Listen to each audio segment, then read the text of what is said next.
کوئی منتظر ہے آپ کی زکوٰۃ کا تاکہ وہ افطار کر سکے اپنا سال بھر کا روزہ۔ مستحق افراد تک راشن پہنچانے میں MTJ فاؤنڈیشن کا ساتھ دیں۔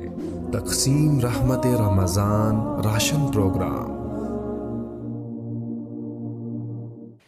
الحمد لله الذي رفع السماء بقدرته ودحى الأرض بمشيئته وخلق الخلائق بإرادته واستوى على العرش كما يليق بجلاله وعظيم سلطانه وأشهد أن لا إله إلا الله وحده لا شريك له وأشهد أن سيدنا ومولانا محمدا عبده ورسوله أما بعد۔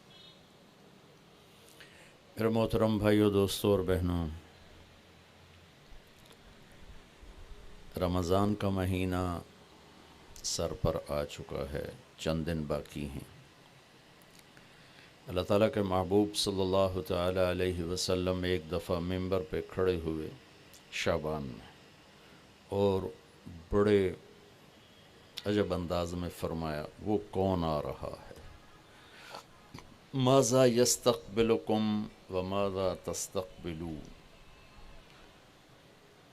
پھر آپ نے کہا وہ کون آ رہا ہے؟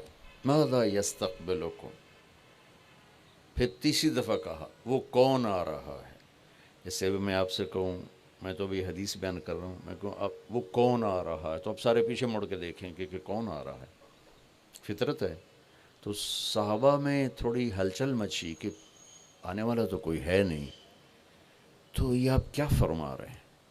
تو عمر رضی اللہ تعالیٰ عنہ کھڑے ہو کے انہوں نے عرض کی، یا رسول اللہ اوحی نزل، کیا کوئی آسمان سے وحی آئی ہے؟ قال لا، کہ نہیں۔ پھر انہوں نے عرض کیا اعدو حضر، کیا کوئی دشمن آ گیا ہے؟ آپ نے فرمایا لا۔ تو یا رسول اللہ کیا ہے؟ تو آپ نے کہا رمضان آ گیا ہے، رمضان آ گیا ہے۔ تو ایک بہت مبارک مہینہ ہے۔ ہمارے نبی رجب جو پچھلا مہینہ گزر گیا، جو اس کا جب چاند چڑھتا تھا تو رمضان کے لیے دعا کرتے تھے، اللہم بارک لنا فی رجب و شعبان وبلغنا رمضان۔ یا اللہ ہمارے رجب اور شعبان میں برکت دے اور رمضان کا مہینہ ہمارے نصیب فرما۔ آپ صلی اللہ تعالیٰ علیہ وسلم کو 9 رمضان ملے اپنی زندگی میں۔ جب مدینہ میں روزے فرض ہوئے تو آپ نے 9 رمضان گزارے، 10ویں سے پہلے آپ اللہ سے جا ملے۔ تو اس مہینے کو، جیسے آپ تو تاجر لوگ ہیں، ہر تاجر کا ایک سیزن ہوتا ہے، اس سیزن میں وہ بڑی تیاری کرتا ہے، بڑی محنت کرتا ہے، بڑی کوشش کرتا ہے۔ رمضان ایک سیزن ہے، کس چیز کا؟ اللہ کو راضی کرنے کا، آخرت کو بنانے کا۔ جس اللہ نے یہ جہان بنایا ہے، اس نے اس کو دھوکہ کہا ہے، وَمَا الْحَيَاةُ الدُّنْيَا إِلَّا مَتَاعُ الْغُرُورِ۔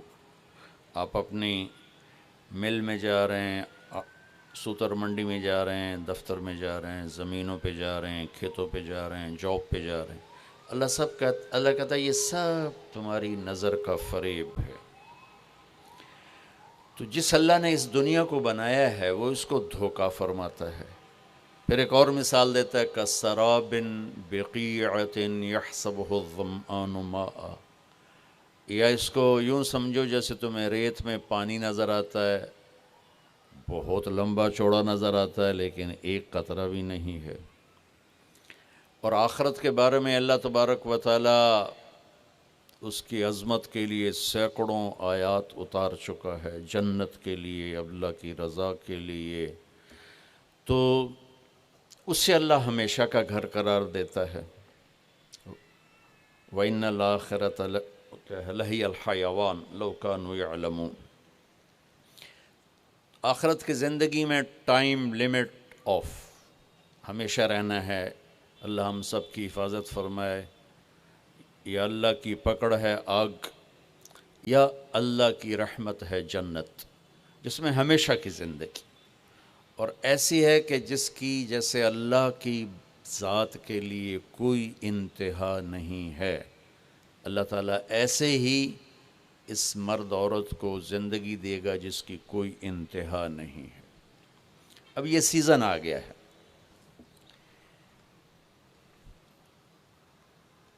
سبحان اللہ۔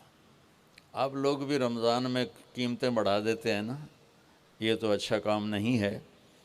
اللہ تعالیٰ بھی رمضان میں قیمتیں بڑھا دیتا ہے، اللہ نفل کو فرض کر دیتا ہے۔ نفل اور فرض میں کیا فرق ہے؟ حضرت علی رضی اللہ تعالیٰ عنہ کا فرمان ہے، جس نے ایک فرض روزہ چھوڑا پھر قیامت تک اس کی قضا میں روزے رکھتا رہا قیامت تک، تو اس فرض روزے کے اجر کے برابر نہیں ہو سکتا۔ تو ہر نفل فرض بن جاتا ہے، اور ہر فرض 70 گنا بڑھ جاتا ہے۔ ایک رکعت فرض پڑھی 70 لکھی جائیں گی، 2 رکعت پڑھی تو 140 لکھی جائیں گی، 4 رکعت پڑھی تو 280 لکھی جائیں گی۔ اللہ تعالیٰ اتنا مہربان ہو جاتا ہے، جنت کے دروازے کھول دیتا ہے، جہنم کے دروازے بند کر دیتے۔ پہلی امتوں کو رمضان ملا، لیکن یہ دولت نہیں ملی کہ جنت کے دروازے کھل جائیں، دوزخ کے بند ہو جائیں۔ شیطان قید ہو جاتا ہے، پہلی امتوں کے لیے شیطان قید نہیں ہوتا تھا۔ پہلی امتوں کا روزہ تھا افطاری سے افطاری، بہت لمبا ہو جاتا تھا، وہ لوگ بڑے پاورفل تھے، برداشت کر لیتے تھے۔ اور روزہ کب شروع ہوتا تھا؟ مغرب کے بعد یوں آنکھ لگ گئی 1 منٹ بھی تو روزہ شروع ہو گیا، چاہے کچھ کھایا چاہے نہیں کھایا۔ تو اس 24 گھنٹے میں روٹی حرام، بیوی حرام، بیوی کے لیے خامند حرام، ہر شے۔ ہم پر بھی روزے ایسے ہی فرض ہوئے، پہلے 2-3 روزے اسی طرح رکھے گئے۔ اس کی وضاحت تو نہیں ملتی کہ کون سا روزہ تھا، کتنے دن گزرے تھے۔ قیس بن سرمہ رضی اللہ تعالی عنہ ایک اونٹ چرانے والے مزدور ہیں، وہ اونٹ چرا کے گھر پہنچتے ہیں تو بیوی سے پوچھتے ہیں افطاری کا کوئی سامان ہے؟ وہ کہتی ہے کوئی نہیں۔ پھر کہنے لگی تم بڑے تھک کے آئے ہو، تم بیٹھو میں کچھ کر کے آتی ہوں۔ وہ کہیں سے لینے گئی، لیٹ ہو گئی، سورج ڈوب گیا۔ یہ تھکے ہوئے آئے تھے، چارپائی پہ لیٹے تو آنکھ لگ گئی۔ ان کی بیوی آئی تو انہوں نے کہا یا ویحک یا ابن سرمہ، ارے سرمہ کے بیٹے تو بڑا بری طرح پھنس گیا۔ فرمانے لگے کیا ہوا؟ کہ سورج ڈوب گیا تو سویا ہوا تھا، اگلا روزہ شروع ہو گیا۔ تو اب روزے تھے ہی ایسے، تو انہوں نے اگلا روزہ شروع کر دیا۔ ظہر کی نماز مسجد میں پڑھنے گئے تو بے ہوش ہو کے گر گئے۔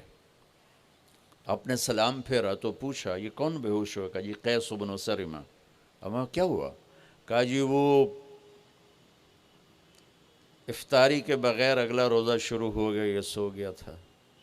تمہارے نبی کو نا دکھ ہوا، تکلیف ہوئی، تو اللہ تعالیٰ نے آسمان سے جبریل کو بھیج دیا کہ میرے محبوب کے دکھ کو دور کریں اور ان سے یہ کہہ دیں کہ کلوا واشربوا حتی یتبین لکم الخیط الابیض من الخیط الاسود من الفجر ثم اتموا الصیام الی اللیل، کہ میرے محبوب کی امت کے لیے اجازت ہے ساری رات کھاؤ، جب صبح صادق کی سفیدی نظر آئے تو روزہ اگلا شروع ہو گیا۔ تو جب روزہ رات کا ہوتا تھا تو بیوی خامند کا تعلق بھی حرام تھا۔ ایک اور واقعہ ہوا، ایک صحابی آئے، دیہاتی سے تھے، یا رسول اللہ میں تو مارا گیا۔ آپ نے کہا کیا ہوا؟ کہا میں روزے میں بیوی کے پاس چلا گیا، اب کیا کروں؟ تو آپ نے فرمایا غلام آزاد کر، اس نے کہا جی میرے کو دمڑی کوئی نہیں، غلام کتوں لواں؟ تو آپ نے فرمایا 60 مسکینوں کو روٹی کھلا 2 ٹائم۔ وہ کہنے لگا مدینے میں میرے تو وڈا مسکین ہی کوئی نہیں، میں کنوں کھواواں؟ آپ نے فرمایا تو پھر 60 روزے رکھو۔ وہ کہنے لگا ایک روزے اے چند چاڑ اے اگاں کی کراں گا؟ تو آپ بڑا ہنسے۔ اچھا بھائی تو بہ جا، تیرے کوئی کام کرنے ہیں۔ تھوڑی دیر میں ایک انصاری صحابی آئے، بڑا ٹوکرا کھجور کا لے کر، یا رسول اللہ یہ صدقہ کی کھجور ہے۔ آپ نے فرمایا بھائی کدھر ہو؟ کہا جی بیٹھا ہوں۔ کہا آؤ یہ لے جا اور مدینے کے 60 غریبوں کو دے دے، 60 گھروں میں۔ واہ واہ، اللہ نے اس امت سے کیا لاڈ کیا ہے۔ وہ کہنے لگا یا رسول اللہ کی قسم مدینے میں مجھ سے بڑا غریب کوئی نہیں، اب میرا جرمانہ میرے اوپر ہی قربان کرو، میرے تو وڈا بھوکھا ہی کوئی نہیں ہے، تو میرا جرمانہ مجھے ہی دے دو۔ تو آپ اتنا ہنسے کہ آپ کی یہ داڑھیں نظر آنے لگی، یہ آخری اتنا آپ نے اس کی بات کا مزہ لیا۔ پھر آپ نے فرمایا چلو بھائی تو ہی لے جا، لیکن یہ گنجائش تجھے دے رہا ہوں اور کسی کو نہیں دوں گا۔ تو رمضان اللہ تعالیٰ نے ہمیں اس طرح نصیب فرمایا۔ رمضان اور روزے میں مناسبت کیا ہے؟ رمضان کا لفظ، رمضان عربی کا لفظ ہے جس کا مطلب ہے جل جانا، رمض یرمض۔ تو جلنے کا کیا مطلب ہے روزے کے ساتھ؟ روزے کے ساتھ جلنے کا مطلب یہ ہے کہ جب انسان کوئی مرد اور عورت روزہ رکھتا ہے تو ایک بھوک کی حرارت پیدا ہوتی، خالی چلتی ہے نا مشین تو گرم ہو جاتی، اس میں آئل ہوتا ہے تو گرم نہیں ہوتی۔ اب اندر تو کچھ نہیں، وہ مشین چل رہی ہے تو اس سے جسم میں ایک حرارت پیدا ہوتی، بھوک ہے، پیاس ہے۔ تو میرا رب ہر دن پچھلے سال کے گناہ اس کی بھوک اور پیاس کی آگ میں جلاتا ہے اور معاف کرتا ہے، جلاتا ہے معاف کرتا ہے، جلاتا ہے معاف کرتا ہے۔ جب آخری رات ہوتی ہے، 29 کی رات جب ہوتی ہے تو اللہ پچھلے سال کے سارے گناہ اس کے معاف فرما دیتا ہے، اس لیے اس کو رمضان کہتے ہیں۔ اس میں ہمیں اللہ تعالیٰ نے تراویح کی نماز عطا فرمائی۔ پہلی امتوں کو یہ مشقت تھی کہ 24 گھنٹے کا روزہ، اس امت کو یہ تھوڑی مشقت ہے کہ 20 تراویح پڑھو، چونکہ مشکل کام تھا۔ پھر خاص طور پہ آج کل کے روزہ دار جو افطاری پر حملہ کرتے ہیں، افطاری نہیں کرتے، حملہ کر دیں، کی سموسے، کی پکوڑے، کی پیزے، کی پیس، کی مچھی، کی بٹیرے، کھو کھو تباہی پھیر دیں دن، پھر پے ان دن ہون کیویں پڑھیے؟ اسی بندیاں طرح کھاؤ تو سارے ہی پڑھ سکتے ہو۔ میرے نبی نے ساری زندگی پیٹ بھر کے نہیں کھایا۔ اب بادشاہ لوگ ہو، راتوں کو جاگتے ہو، دن کو سوتے ہو، بے تحاشا کھاتے ہو، ڈاکٹراں دی موج لگی ہوئی، اپنا لائف سٹائل چینج کرو۔ اللہ ان عورتوں سے بھی کہتا ہوں، آپ سے بھی کہتا ہوں، جو آپ کی کمیونٹی ہے، آپ لوگ راتوں کو جاگ رہے ہوتے ہیں۔ اللہ نے وَجَعَلْنَا اللَّيْلَ لِبَاسًا، اللہ نے رات سونے کے لیے بنائی، جاگنے کے لیے نہیں۔ یہ میں یوں کیا ہے نا تو میرے لاکھوں سیلز ٹوٹ گئے، میں بول رہا ہوں تو میرے لاکھوں سیل ٹوٹ رہے ہیں۔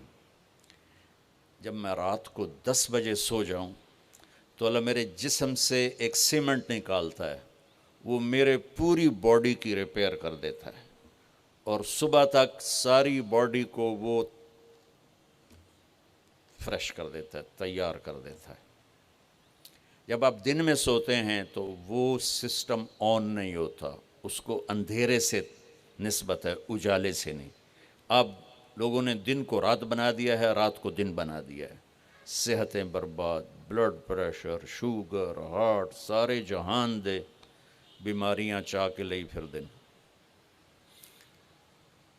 میرے رب نے رات سونے کے لیے بنائی ہے۔ آپ 10 بجے سو جائیں، 12 بجے کے بعد جو سوتے ہیں ان کا وہ سسٹم وہ 10-20% آن ہوتا ہے، 80% وہ آف رہتا ہے۔ 10 بجے 12 بجے سے پہلے کا ہر گھنٹہ 2 گھنٹے کے برابر ہوتا ہے۔ تو بھائیو اپنا لائف سٹائل تبدیل کرو۔ وہ بات آ گئی تو میں عرض کر رہا ہوں، اپنا لائف اب جاؤ ساری دنیا میں جو ملک ترقی یافتہ ہیں ان کے 8 بجے بازار کھل چکے ہوتے ہیں، تمہارے 8 بجے خراٹے ہوتے ہیں، اور 5 بجے ان کے دفتر بند، ان کی دکانیں بند، ان کا سب کچھ بند، تو آپ نے کاروبار کو رات پر پہنچا دیا۔ میرے نبی نے فرمایا جعلت البرکۃ فی بکور امتی، میری امت کے لیے برکت کا ٹائم ہے صبح کا۔ وہ سارے بازار سنسان سناٹا، عصر کے وقت جا کے کاروبار شروع ہوتا ہے۔ تو بھائیو، صحت کا خیال رکھنا بھی ہمارے دین کا حصہ ہے۔ یہ جسم ایک امانت ہے، اس کو ایسے کھانے کھلانا کہ خود ہی بعد میں بھوکتے رہو اور بیمار ہوتے رہو۔ ایک ہے اللہ کی تقدیر، اس پہ تو ہم رضا بر قضا ہے، لیکن اپنے لیے خود بیماریاں خریدنا، اندھا دھند کھانا۔ وہ ایک جگہ ہماری ضیافت تھی تو ادھر کلات میں، تو سردار تھے کوئی، تو انہوں نے اتنا دسترخوان بھرا کہ کوئی 30 قسم کی آئٹم رکھ دی۔ تو ایک بھائی ہمارے تھے ساتھی، اللہ ان کی بخشش کرے، انہوں نے کھانے کا حق ادا کیا۔ جب دسترخوان اٹھا تو کہنے لگے ہائے۔ تو ایک ساتھی نے پوچھا راجا صاحب یہ ہائے کیڑی گل دی کہ ہے جڑا بچ کے جاندہ پہ ہے، یہ کیوں جاندہ پہ ہے؟ کھانے کا مزہ لینا ہے تو جنت کا انتظار کرو، یہاں ضرورت کے لیے کھاؤ۔ میرے نبی نے فرمایا ما ملأ آدمی وعاء شرا من بطنہ، یہ مستورات بھی سن لیں، آپ بھی سن لیں۔ میرے نبی نے فرمایا سب سے بدترین برتن پیٹ ہے، سب سے بدترین برتن پیٹ ہے، جو اسے بھرتا ہے وہ بیماریوں کا شکار ہوتا ہے۔ کفا بالمرء لقیمات یقمن بہ صلبہ، کہ تم چند لقمے کھا لو تک تم کام کر سکو۔ فاما اذا ابا، وہ کہتا ہے نہیں یا رسول اللہ میرا اتنے تے گزارا نہیں ہے، تو آپ نے کہا ثلث للطعام ثلث للماء و ثلث للنفس۔ آپ نے کہا پھر ایسا کرو 1/3 میدا بھرو کھانے سے، 1/3 پانی سے، 1/3 خالی چھوڑ دو سا لینا است۔ دبئی میں میرے ایک دوست ہیں، بہت قابل ہیں اس کے نیوٹریشن، ان کے پاس بڑی دنیا آتی ہے، تبلیغ میں ان کو ماشاءاللہ وقت ہے، تو میں بھی مجھے ملنے آئے تو میں نے کہا کوئی مینو ہی دس دو۔ تو انہوں نے ایک میرے لیے چارٹ بنا کر کہا کہ آپ نے مولانا کھانے کے ساتھ پانی نہیں پینا۔ میں نے کہا اللہ کے نبی تو کھانے کے ساتھ پانی پیتے تھے۔ کہنے لگا سوری مولانا، سنت کے مطابق کھائے پھر تو پانی ضرور پینا چاہیے، 1/3 اگر کھائے 1/3 میدا بھرے تو پانی پینا چاہیے۔ لیکن میرے پاس وہ لوگ ہوتے ہیں جو یہاں تک کھاتے ہیں، ایتھے نے انگلی رکھی جو یہاں تک کھاتے ہیں، ان کو پھر میں کہتا ہوں پانی نہ پیوی ایسے گند مچ جائے گا۔ تو اپنا لائف سٹائل چینج کریں، سادہ غذا پہ آئیں، صبح کے وقت کو قیمتی بنائیں۔ نحوست ہے دن، جب آپ صبح سے 12 بجے تک سوتے ہیں، اس سونا نہ سونا برابر ہے۔ اور اپنے بچوں کو یہ اس سے بچائیں۔ مائیں اپنی جان بچانے کے لیے ٹیب آگے رکھ دیتے، بے ٹیبلٹ پہ لگا رہو۔ 4 سال تک 80% ذہن بنتا ہے اور 7 سال میں جا کے مکمل ہوتا ہے۔ 2.5-3 سال کے بچے سامنے بیٹھے ہوتے ہیں تو ان سے جو ریز نکلتی ہیں وہ سارے مائنڈ کو ڈسٹرب کر دیتی۔ 7 سال کے بعد جب دماغ مکمل ہوتا ہے تو اس پہ ایک لیئر چڑھاتا ہے، جب یہ ریز اندر جاتی ہیں تو لیئر متاثر ہو جاتی ہے۔ آپ دیکھتے ہیں ہمارے بچے کتنے ہائپر ہیں، ہم تو باپ کو دیکھ کے پیشاب نکل جاتا تھا، اور ماں نے کئی دفعہ مجھے سوٹے مارے چپ کر کے کھا لے۔ اب بچہ گلے پڑتا ہے، یہ بچے کا قصور نہیں، اس کا مائنڈ جو ہے نا وہ اس کا سارا سسٹم جو ہے نا آؤٹ ہو چکا ہے، تو وہ صبر تحمل وہ نکل چکا ہے۔ اوپر سے جو یہ فاسٹ فوڈ ہے اس نے تباہی پھیر دی ہے۔ یہ بیچ میں ایک ضروری بات آ گئی، صحت بھی ایمان کا حصہ ہے۔ میرے نبی نے فرمایا اللہ کو صحت مند مومن پسند ہے بیمار مومن سے۔ تو سحری افطاری کے آداب بتا رہا ہوں. یہ مہینہ ہے جسم کے فاضل مادوں کو جلانے کے لیے، لیکن اس میں ہم زیادہ کھا کھا کھا کھا کھا اس کو اور بیمار کر دیتے ہیں. وہ عید کے بعد پھر ڈاکٹروں کے سامنے لائن لگی ہوتی. میں آپ کو دین بتا رہا ہوں، میڈیکل نہیں بتا رہا ہوں، دین بتا رہا ہوں. اتنا تھوڑا کھاؤ کہ بھوک لگے، ایسی بھوک جو پریشان کرے، ایسی پیاس جو پریشان کرے. ایک اس سے آپ کے جسم کی ساری چربی جلے گی، جو گندی چیزیں جمع ہو چکی وہ جلیں گی. اور دوسرا، اگر تھوڑی سی احساس کی آنکھ بیدار ہوگی تو آپ کو غریب یاد آئے گا کہ وہ بیچارہ کیسے دن گزارتا.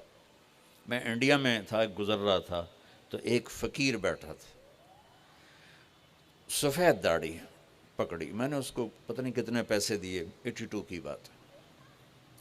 جب میں واپس آیا تو وہ کہنے لگا بیٹا کھانا کھلا دو. میں نے کہا کھانا کھائیں گے؟ کہا جی کھاؤں گا. میں نے کہا آ جاؤ. میں نے اس کو ساتھ لیا، ایک ہوٹل پہ لے گیا. میں نے کہا بابا جی کیا کھاؤ گے؟ کہا بریانی کھاؤں گا. میں کہا ٹھیک ہے. تو میں نے اس سے آرڈر بھی بریانی لاؤ. وہ اس پر ایسے گرا کہ اس کو دائیں بائیں کا ہوش نہ رہا. میں اور منگوا کے دیتا رہا، اس کو کچھ پتہ نہیں کہ اس میں ایڈ ہو رہا ہے. وہ لگا ہوا ہے لگا ہوا ہے لگا ہوا ہے لگا ہوا ہے. جب اس کا پیٹ بھر گیا تو سر اٹھایا کہ بیٹا اللہ تجھے سلامت رکھے، آج 3 دن کے بعد کھانا کھایا. مجھے اس کی وہ درد بھری آواز آج تک میرے کانوں میں گونجتی ہے. تو اگر ہم صحیح طریقے سے روزہ رکھیں گے تو ہمیں فقیر یاد آئیں گے، بھوکوں کی بھوک یاد آئے گی. تو اللہ نے ہمیں تراویح کی نماز دی. چونکہ کام مشکل تھا تو اجر بڑھا دیا. تراویح کے ہر سجدے پر 1500 نیکی لکھی جاتی. یہ وہ پروفٹ ہے جو آپ قبر میں لے جائیں گے. جو آپ ان 8 بازاروں سے کما کے لاتے ہیں وہ یہیں چھوڑ کے چلے جائیں. تراویح کے ہر سجدے پر جنت میں ایک محل اللہ تعالیٰ بناتا ہے سرخ یاقوت کا، جس کے 60,000 سونے چاندی کے دروازے ہوتے ہیں. کیا عالی شان چیز ہے. پھر ایک درخت لگاتا ہے جس کے نیچے 1 سال گھوڑا دوڑ سکتا. میں نے ایک دفعہ بلال مسجد میں بیان کیا، تھوڑی جنت بیان کی، تو غالباً ڈاکٹر صادق صاحب ہوتے تھے مرحوم، وہ بعد میں ملے، کہنے لگے مولانا صاحب ایڈی وڈی جنت اللہ کتنے بنا کے رکھی ہے.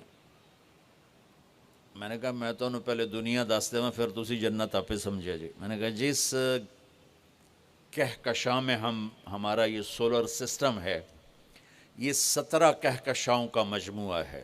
17.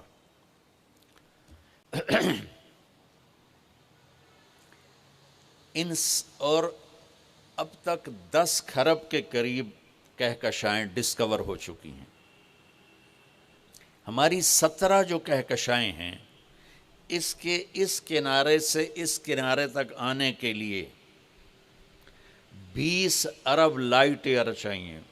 20 ارب سال روشنی کی رفتار، 1,86,000 میل فی سیکنڈ کی رفتار سے کوئی راکٹ یہاں سے چلے اور 20 ارب سال اڑتا رہے تو 17 کہکشاؤں کو پار کرے گا.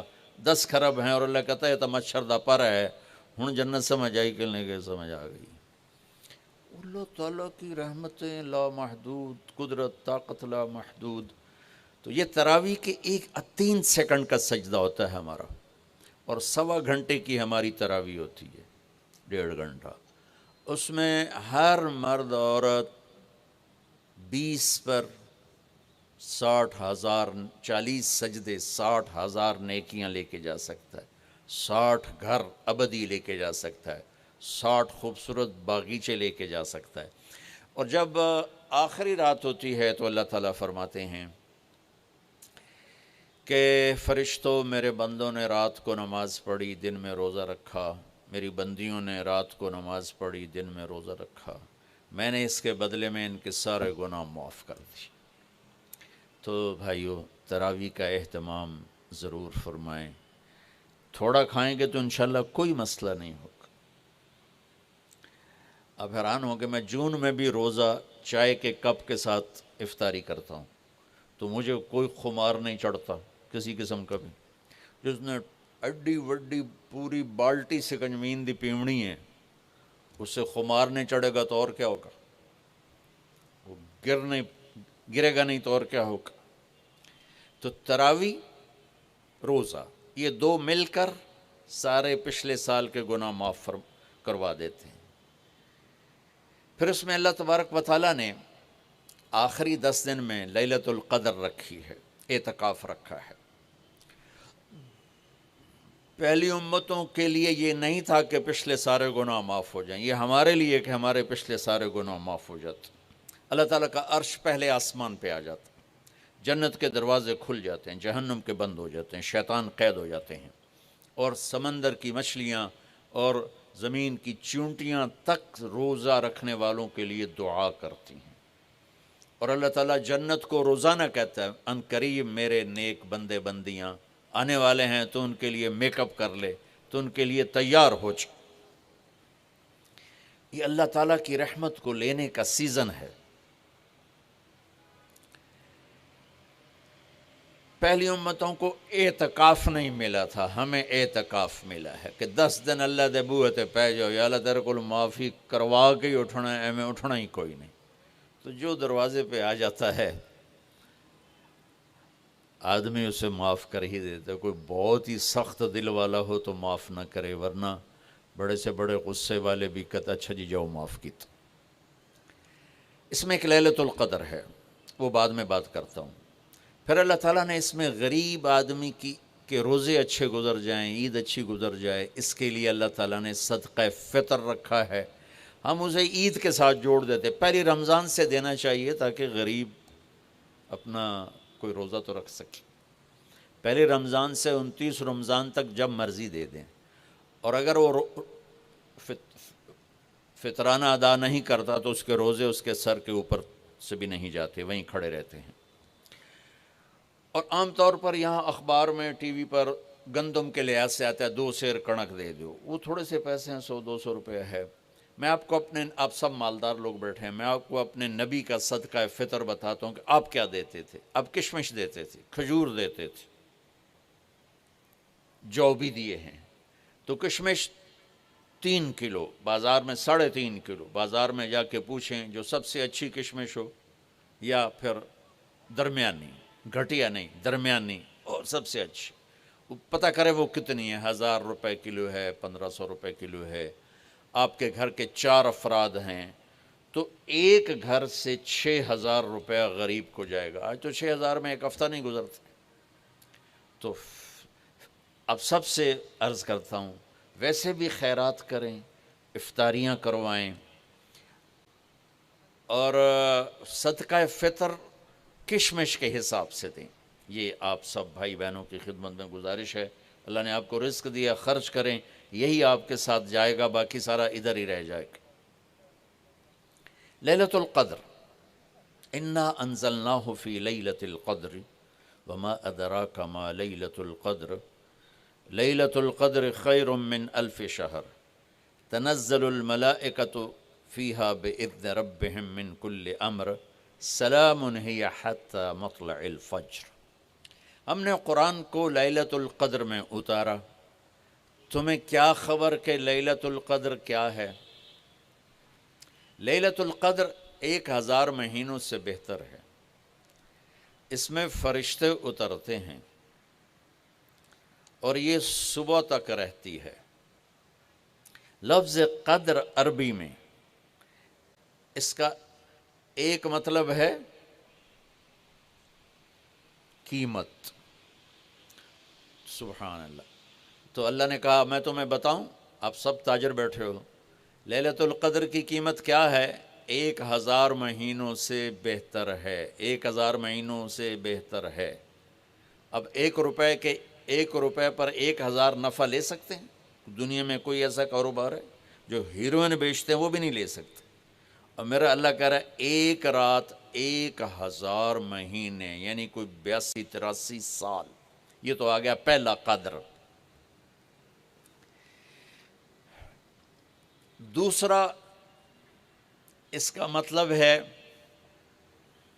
تنگ پڑ جانا، تنگ پڑ، فقدر علیہ رزقہ، تو تنزل الملائکۃ فیہا، تنزل الملائکۃ والروح فیہا، کہ اس رات اتنے فرشتے اترتے ہیں کہ زمین تنگ پڑ جاتی ہے، سبحان اللہ، اتنے فرشتے آتے ہیں زمین تنگ پڑ جاتی ہے۔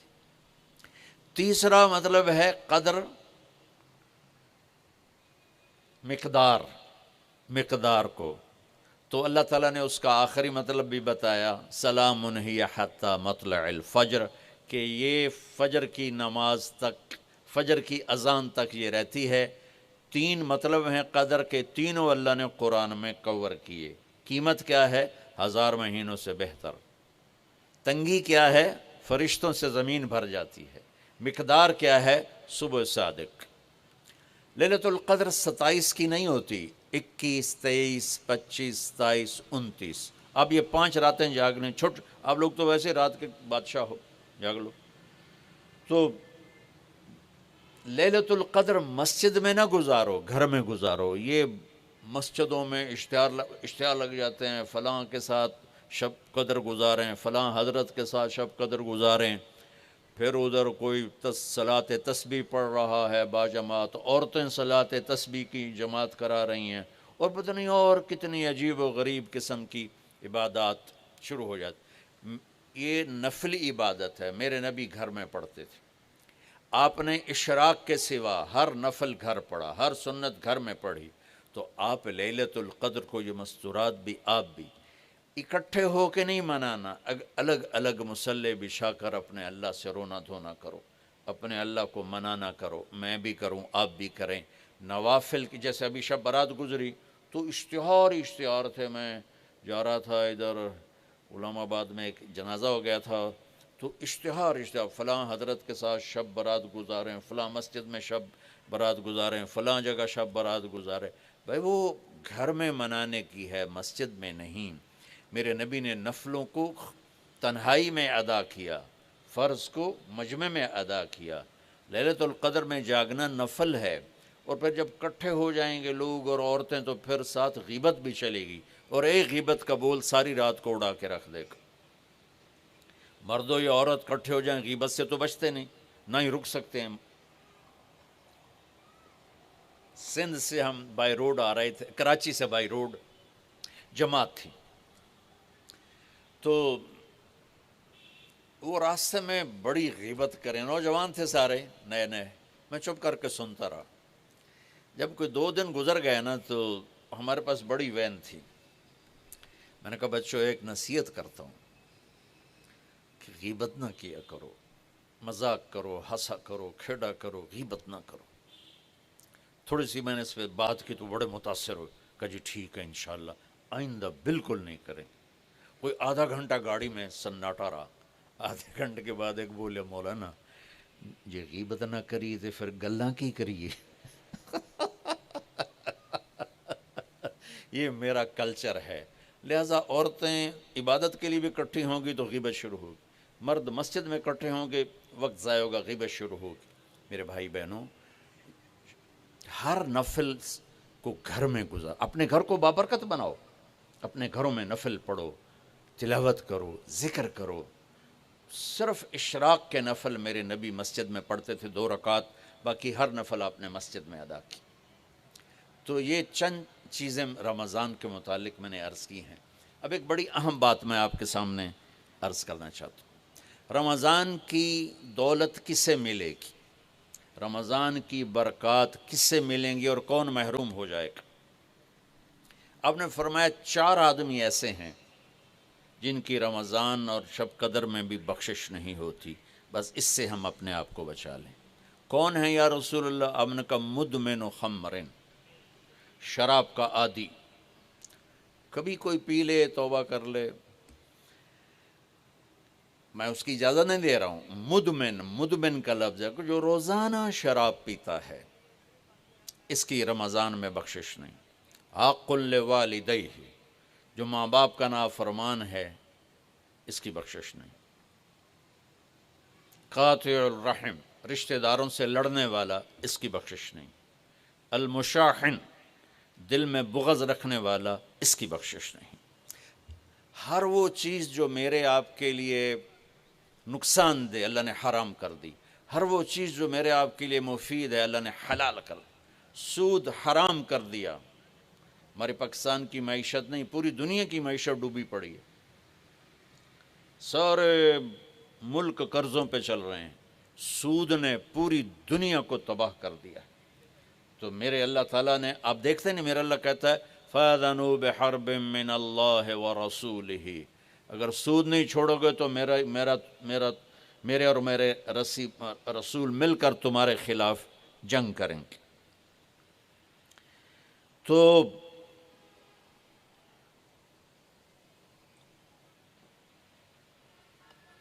ہر وہ چیز جو مضر ہے اللہ اس سے بند، چونکہ سود چند ہاتھوں میں دولت کٹھی کر دیتا ہے اور غریبوں کے چولہے ٹھنڈے ہو جاتے ہیں، یہ اللہ کو ناپسند۔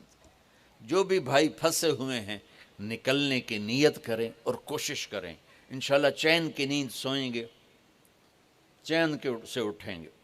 ایک عبد الرحمن بن عوف کے 4 اصول بتا دیتے ہوں، سب تاجر بیٹھے ہو، اور وہ صحابہ میں سب سے مالدار ہستی تھے۔ انہوں نے ایک دن فرمایا میں نے زندگی بھر نہ ادھار خریدا نہ ادھار بیچا، اگرچہ یہ آپ کو آج کے ماحول میں بڑی عجیب بات لگے گی چونکہ ہمارے سارے بازار ادھار پہ چلے گئے ہیں۔ انہوں نے فرمایا نہ کبھی ادھار خریدا نہ ادھار بیچا، تو کتنا سکون ہو گیا، آرام سے سو رہے ہیں۔ اب ہماری تجارت میں ادھار خرید رہے ہیں ادھار بیچ رہے ہیں، کبھی وہ تنگ کرتا ہے کبھی یہ تنگ کرتا ہے، تو ایک اس موبائل نے تباہی پھیر دی، باقی کسر اس نے پوری کر دی، ٹوائلٹ بھی فون سن دے بیٹھے ہیں۔ کبھی سٹاک نہیں کیا مال کو، کبھی سٹاک نہیں کیا، جو ہی نفع ملا فوراً بیچ دیا۔ واہ واہ۔ تو ادھار خریدا نہیں، ادھار بیچا نہیں، 2، کبھی سٹاک نہیں کیا، 3، اور کبھی سودے کا عیب چھپایا نہیں، اس میں کوئی عیب ہے بتا دیا۔ آپ اس پہ آ جائیں، آپ کو شروع میں مشکل ہوگی، اس کے ساتھ سچائی اور دیانتداری کو جوڑ دیں، اللہ کی قسم آپ کا سوتر منڈی جانا بھی عبادت بن جائے گا، آپ کا مل میں جانا بھی عبادت بن جائے گا، اگر آپ اپنے تجارت کے ساتھ سچائی اور دیانتداری کو لے آتے۔ تو اللہ نے شراب حرام قرار دی کہ یہ تباہ کر دیتی ہے، ساری برائیوں کی جڑ ہے۔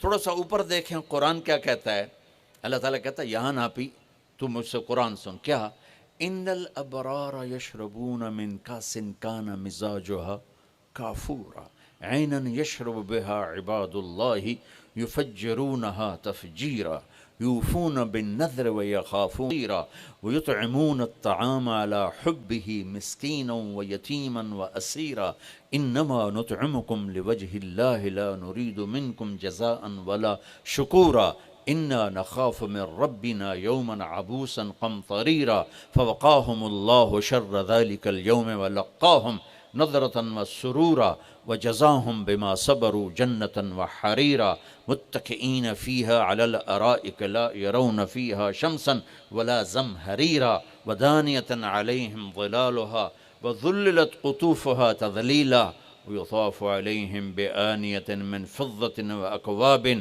كانت قوارير من فضة قدروها تقديرا ويسقون فيها كأسا كان مزاجها زنجبيلا عينا فيها تسمى سلسبيلا ويطوف عليهم ولدان مخلدون إذا رأيتهم حسبتهم لؤلؤا منثورا وإذا رأيت ثم رأيت نعيما وملكا كبيرا عاليهم ثياب سندس خضر واستبرق وحلوا أساور من فضة وسقاهم ربهم شرابا طهورا إن هذا كان لكم جزاء وكان سعيكم مشكورا۔ یہ سورہ دہر کی 16 آیات ہیں، ان میں اللہ نے صرف ایک نعمت کو ہائی لائٹ کیا ہے، وہ ہے شراب، اور 3 درجے بتائے ہیں کہ جو نیک لوگ ہیں وہ شراب پئیں گے خود اٹھا کے، سراہی اٹھائیں گے جام میں ڈالیں گے پئیں گے، بوفے سسٹم، بھائی آپ پہ پاؤ تو آپ پہ کھاؤ، ہیں ان کے بھی نوکر، لیکن اللہ کیٹیگورائز کر رہا ہے کہ جو نچلا درجہ ہے وہ خود اٹھا کے پی رہے ہوں گے، کافوری ہوگی۔ وَيُسْقَوْنَ فِيهَا كَأْسًا كَانَ مِزَاجُهَا زَنْجَبِيلًا، اس سے جو اوپر والا درجہ ہے انہیں زنجبیل کی شراب پلائی جا رہی ہوگی۔ پلانے والے کون ہیں؟ ولدان مخلدون، خوبصورت خدام نوکر۔ پلانے والے کون ہیں؟ اب یہ تو اتنی مستورات بیٹھی ہیں، جنت کے حوریں، وہاں سوکن پڑا کوئی نہیں ہوگا، خوش رہو۔ اور میرے نبی نے فرمایا تمہیں پتہ ہے وہ کن ہاتھوں سے تمہیں جام پکڑائیں گی کہ اگر اس کے ہاتھ کی انگلی کا یہ فنگر ٹپ سورج کو دکھا دیں تو سورج نظر نہیں آئے گا۔ ان ہاتھوں کے ساتھ وہ تمہیں جام پیش کریں گے۔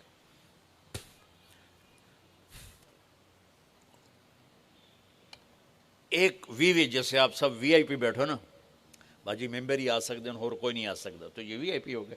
تو ایک اللہ کی جنت میں وی آئی پی لوگ ہیں۔ وہاں کیا ہے؟ وَسَقَاهُمْ رَبُّهُمْ شَرَابًا طَهُورًا، اللہ تعالیٰ کہہ رہا ہے وہاں تیرا رب خود تجھے پلائے گا۔ سبحان اللہ۔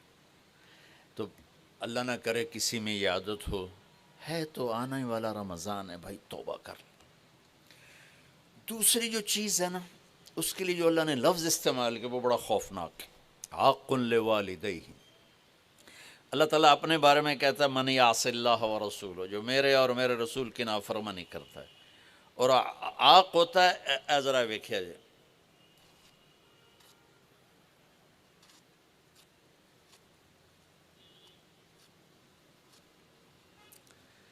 اس کو میں نے اتنا چیر دیا ہے کہ یہ جڑ نہیں سکتا۔ دیکھ لیا آپ نے؟ وہ کوئی بول لو تو صحیح، ہاں ٹھیک، یہ اب جڑ نہیں سکتا، کسی اتنا پرزے کر دیا ہے۔ آقا کہتے ہیں کسی کو پرزے کر دینا، چیر کے رکھ دینا۔ تو یہاں بڑا خوفناک لفظ اللہ نے نبی نے استعمال کیا کہ جو اپنے ماں باپ کے دلوں کے ٹکڑے کر دے، جگر کو جلا کے رکھ دے، اس کم بخت کی پورے رمضان میں بخشش نہیں ہوگی۔ کبھی آواز اونچی ہو جانا فطرت ہے، کبھی سخت بول جانا فطرت ہے، انسان ہیں، بشر ہیں، بچے بھی اکھڑ جاتے ہیں۔ لیکن ایک وہ ہے بندہ جس نے اپنے ماں باپ کے دل کو جلا کے رکھ دیا۔ ہمارے قریبی پڑوسی ذمہ دار تھے، میرے والد صاحب کے تعلق والے، فوت ہو گئے، مجھے ملنے آئے، کہنے لگے بیٹا ہمارے بیٹے نے ہمیں اتنا تنگ کر دیا ہے، وہ آگ میں جل رہا ہو تو ہم میاں بیوی اس کے لیے دعا نہیں کریں گے کہ یا اللہ انہوں بچا لے۔ باپ، والد اور والدہ مل کر یہ بات کر رہے ہیں کہ اگر جل رہا ہو ہمارے سامنے آگ میں تو ہم اس کے لیے دعا نہیں کریں گے کہ یا اللہ اس کو بچا لے۔ دلوں کو ٹکڑے کر دینے والا، ماں باپ کے دل کو، جگر کو چیر دینے والا، وہ ساری رات میرے نبی نے فرمایا جس نے ماں باپ کو دکھ دیا اس پہ اللہ کی لعنت، اس پہ فرشتوں کی لعنت، اس پہ زمین آسمان کی لعنت، نہ ان کی نماز قبول ہے، نہ روزہ قبول ہے، نہ صدقہ قبول ہے۔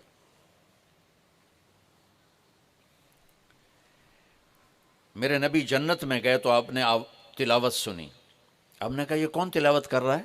کہا جی حارثہ بن نعمان۔ تو آپ بڑے حیران ہوئے، حارثہ بن نعمان تو جیندہ بیٹھا ہے۔ اب میں آپ سپیکر کوئی مل جل کے آپ کو 1000-1200 کا مجمع ہے تو آپ کے لیے سپیکر لگا ہوا ہے، حارثہ مدینے میں قرآن پڑھتا ہے، 7 آسمان کرسی چیر کی آواز جنت میں چلی جاتی۔ ہم نے کہا وہ کیسے؟ کہا جی ماں کی ایسی خدمت کی ہے کہ جب قرآن پڑھتا اللہ ساری جنت کو سناتا ہے۔ سبحان۔ اور آپ کو قرآن سے بتاؤں، وَقَضَىٰ رَبُّكَ أَلَّا تَعْبُدُوا إِلَّا إِيَّاهُ، اللہ نے اپنا حق صرف ایک آیت میں بتایا۔ اب سننا، وَبِالْوَالِدَيْنِ إِحْسَانًا إِمَّا يَبْلُغَنَّ عِندَكَ الْكِبَرَ أَحَدُهُمَا أَوْ كِلَاهُمَا فَلَا تَقُل لَّهُمَا أُفٍّ وَلَا تَنْهَرْهُمَا وَقُل لَّهُمَا قَوْلًا كَرِيمًا وَاخْفِضْ لَهُمَا جَنَاحَ الذُّلِّ مِنَ الرَّحْمَةِ وَقُل رَّبِّ ارْحَمْهُمَا كَمَا رَبَّيَانِي صَغِيرًا رَبُّكُمْ أَعْلَمُ بِمَا فِي نُفُوسِكُمْ إِن تَكُونُوا صَالِحِينَ فَإِنَّهُ كَانَ لِلْأَوَّابِينَ غَفُورًا۔ 9 جملے اللہ نے اب ماں باپ کے حق میں اتارے، 9 جملے۔ اگر آپ کے والدین زندہ ہیں تو اللہ کے واسطے ان کی دعا لے لو۔ ایک خاتون نے پیغام بھیجا، جی میرے خاوند انتقال ہو رہا ہے، کلمہ نہیں پڑھا جا رہا، صحابی علقمہ رضی اللہ تعالیٰ عنہ۔ آپ تشریف لے گئے، اب کہلوانے والے رسول اللہ اور کہنے والا صحابی، آپ نے کہا بیٹا کہو لا الہ الا اللہ، کہا جی کہا نہیں جاتا، بول رہا ہے کلمہ نہیں پڑھا جا رہا۔ تو آپ نے فوراً پوچھا والدین میں کون زندہ ہے؟ کہا جی ماں۔ آپ نے پوچھا ناراض ہے؟ کہا جی ہاں۔ تو آپ نے پیغام بھیجا آپ آتی ہیں یا میں آ جاؤں؟ انہوں نے کہا نہیں یا رسول اللہ میں ہی آ جاتی۔ وہ آئیں تو آپ نے کہا آپ اپنے بیٹے سے ناراض ہیں؟ کہا جی میں ناراض ہوں۔ کیا ناراضگی؟ اب سننا ذرا، کیا ناراضگی ہے؟ کہا یا رسول اللہ کوئی گلہ نہیں اس کے دین کا، راتوں کو اٹھ کے تہجد میں قرآن پڑھتا ہے، دن میں روزے رکھتا ہے، لیکن جب بھی مجھ سے بات کرتا ہے تو بڑی بدتمیزی سے کرتا ہے، اوکھا ہو کے بولتا ہے، تو اس سے میرا دل ٹوٹ گیا ہے۔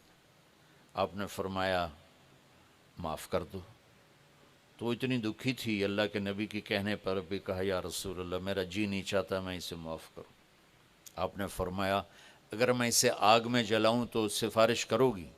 کہا جی پھر تو کروں گی، اتنا تو میرا جگر نہیں کہ جلتا دیکھو۔ آپ نے فرمایا اگر تو نے اسے معاف نہ کیا تو یہ اللہ کی آگ میں جلے گا۔ اچھا یا رسول اللہ میں معاف کرتی ہوں۔ آپ نے کہا بیٹا کہو لا الہ الا اللہ۔ اس نے کہا لا الہ الا اللہ محمد الرسول اللہ، اور اس کی جان نکل گئی۔ پھر آپ نے اس کا جنازہ پڑھایا، قبر میں اتارا، اور پھر یہ اعلان کیا جس نے ماں باپ کو تنگ کیا اس پہ اللہ کی لعنت، فرشتوں کی لعنت، زمین آسمان کی لعنت، نہ ان کی نماز قبول ہے، نہ روزہ قبول ہے، نہ اس کا صدقہ قبول ہے۔ تو عاق لوالدیہ، عاق لوالدیہ۔ تو بھائیو ماں باپ بہت بڑا خزانہ ہے۔ میرے نبی جیسی ہستی نے کہا کاش میری ماں ہوتی تو میں ان کی ایسی خدمت کرتا کہ میں عشاء کی نماز کے مصلی پہ کھڑا سورۃ فاتحہ پڑھ رہا ہوتا اور ادھر سے آواز آتی محمد، تو میں اپنی ماں کے لیے نماز توڑ دیتا۔ تو اپنے والدین کی دعا لینا بہت بڑا سرمایہ ہے، بہت بڑا خزانہ ہے۔ تیسرا میرے نبی نے فرمایا قاطع رحم، رشتوں کو توڑنے والا، لڑائی جھگڑے کرنے والا۔ میرے بھائیو اسلام پیغام محبت ہے، نفرت نہیں۔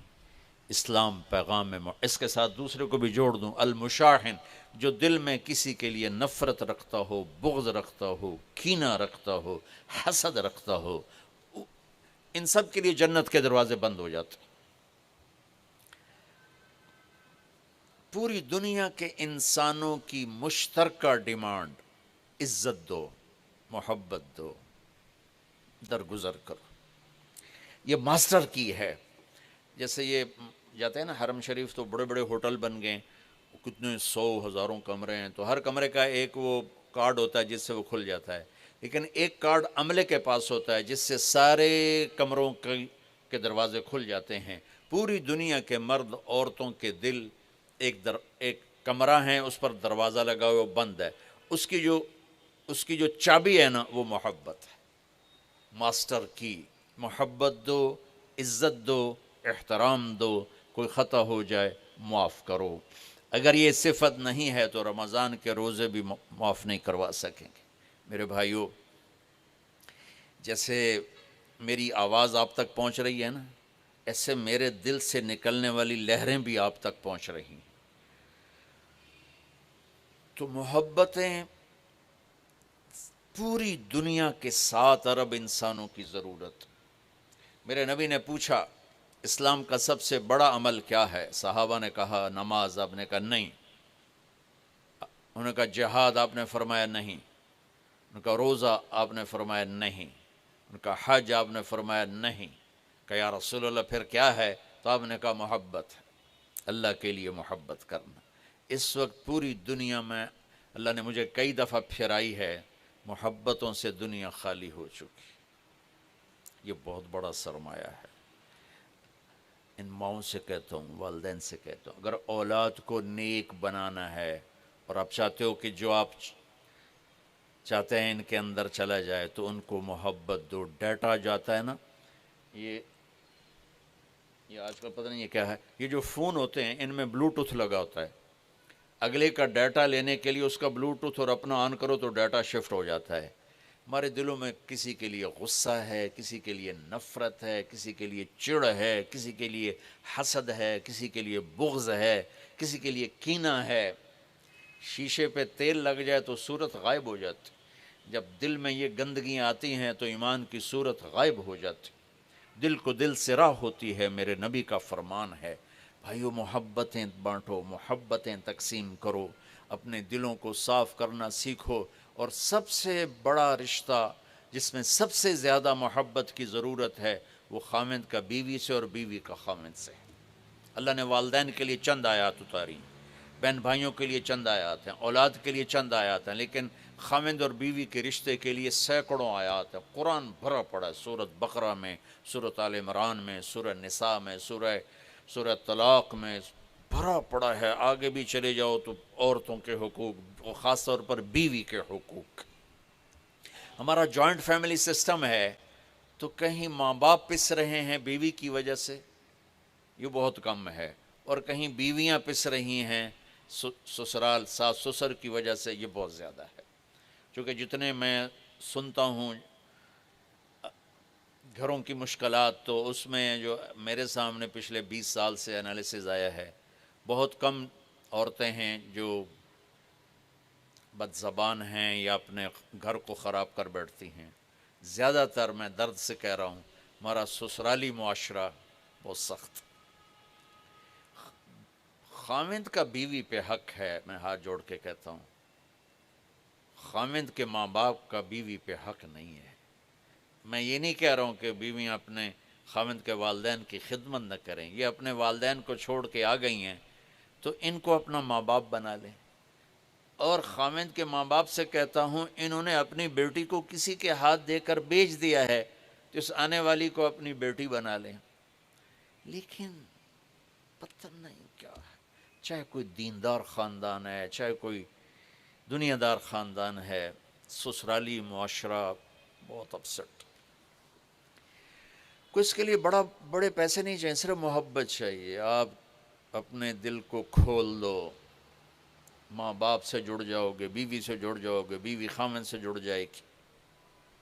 لیکن تانے طنز، آپ میں بہت سارے لوگ مینوفیکچرر ہوں گے، اب لوگ ڈائی کی کتنی حفاظت کرتے ہو؟ ڈائی، کسی میں بوتل بن رہی ہے، کسی میں پرزہ بن رہا ہے، کسی میں کچھ بن رہا ہے، کسی میں یہ فون بن رہا ہے، تو اس ڈائی پر لوگ ایسے کھڑے ہوتے ہیں کہ کہیں کوئی خراش نہ آ جائے، چونکہ اگر ہلکی سی بھی خراش آ جائے تو جو پرزہ بن رہا ہے اس میں فالٹ آ جاتا۔ یہ میری بات ٹھیک ہے نا؟ وہ بولو،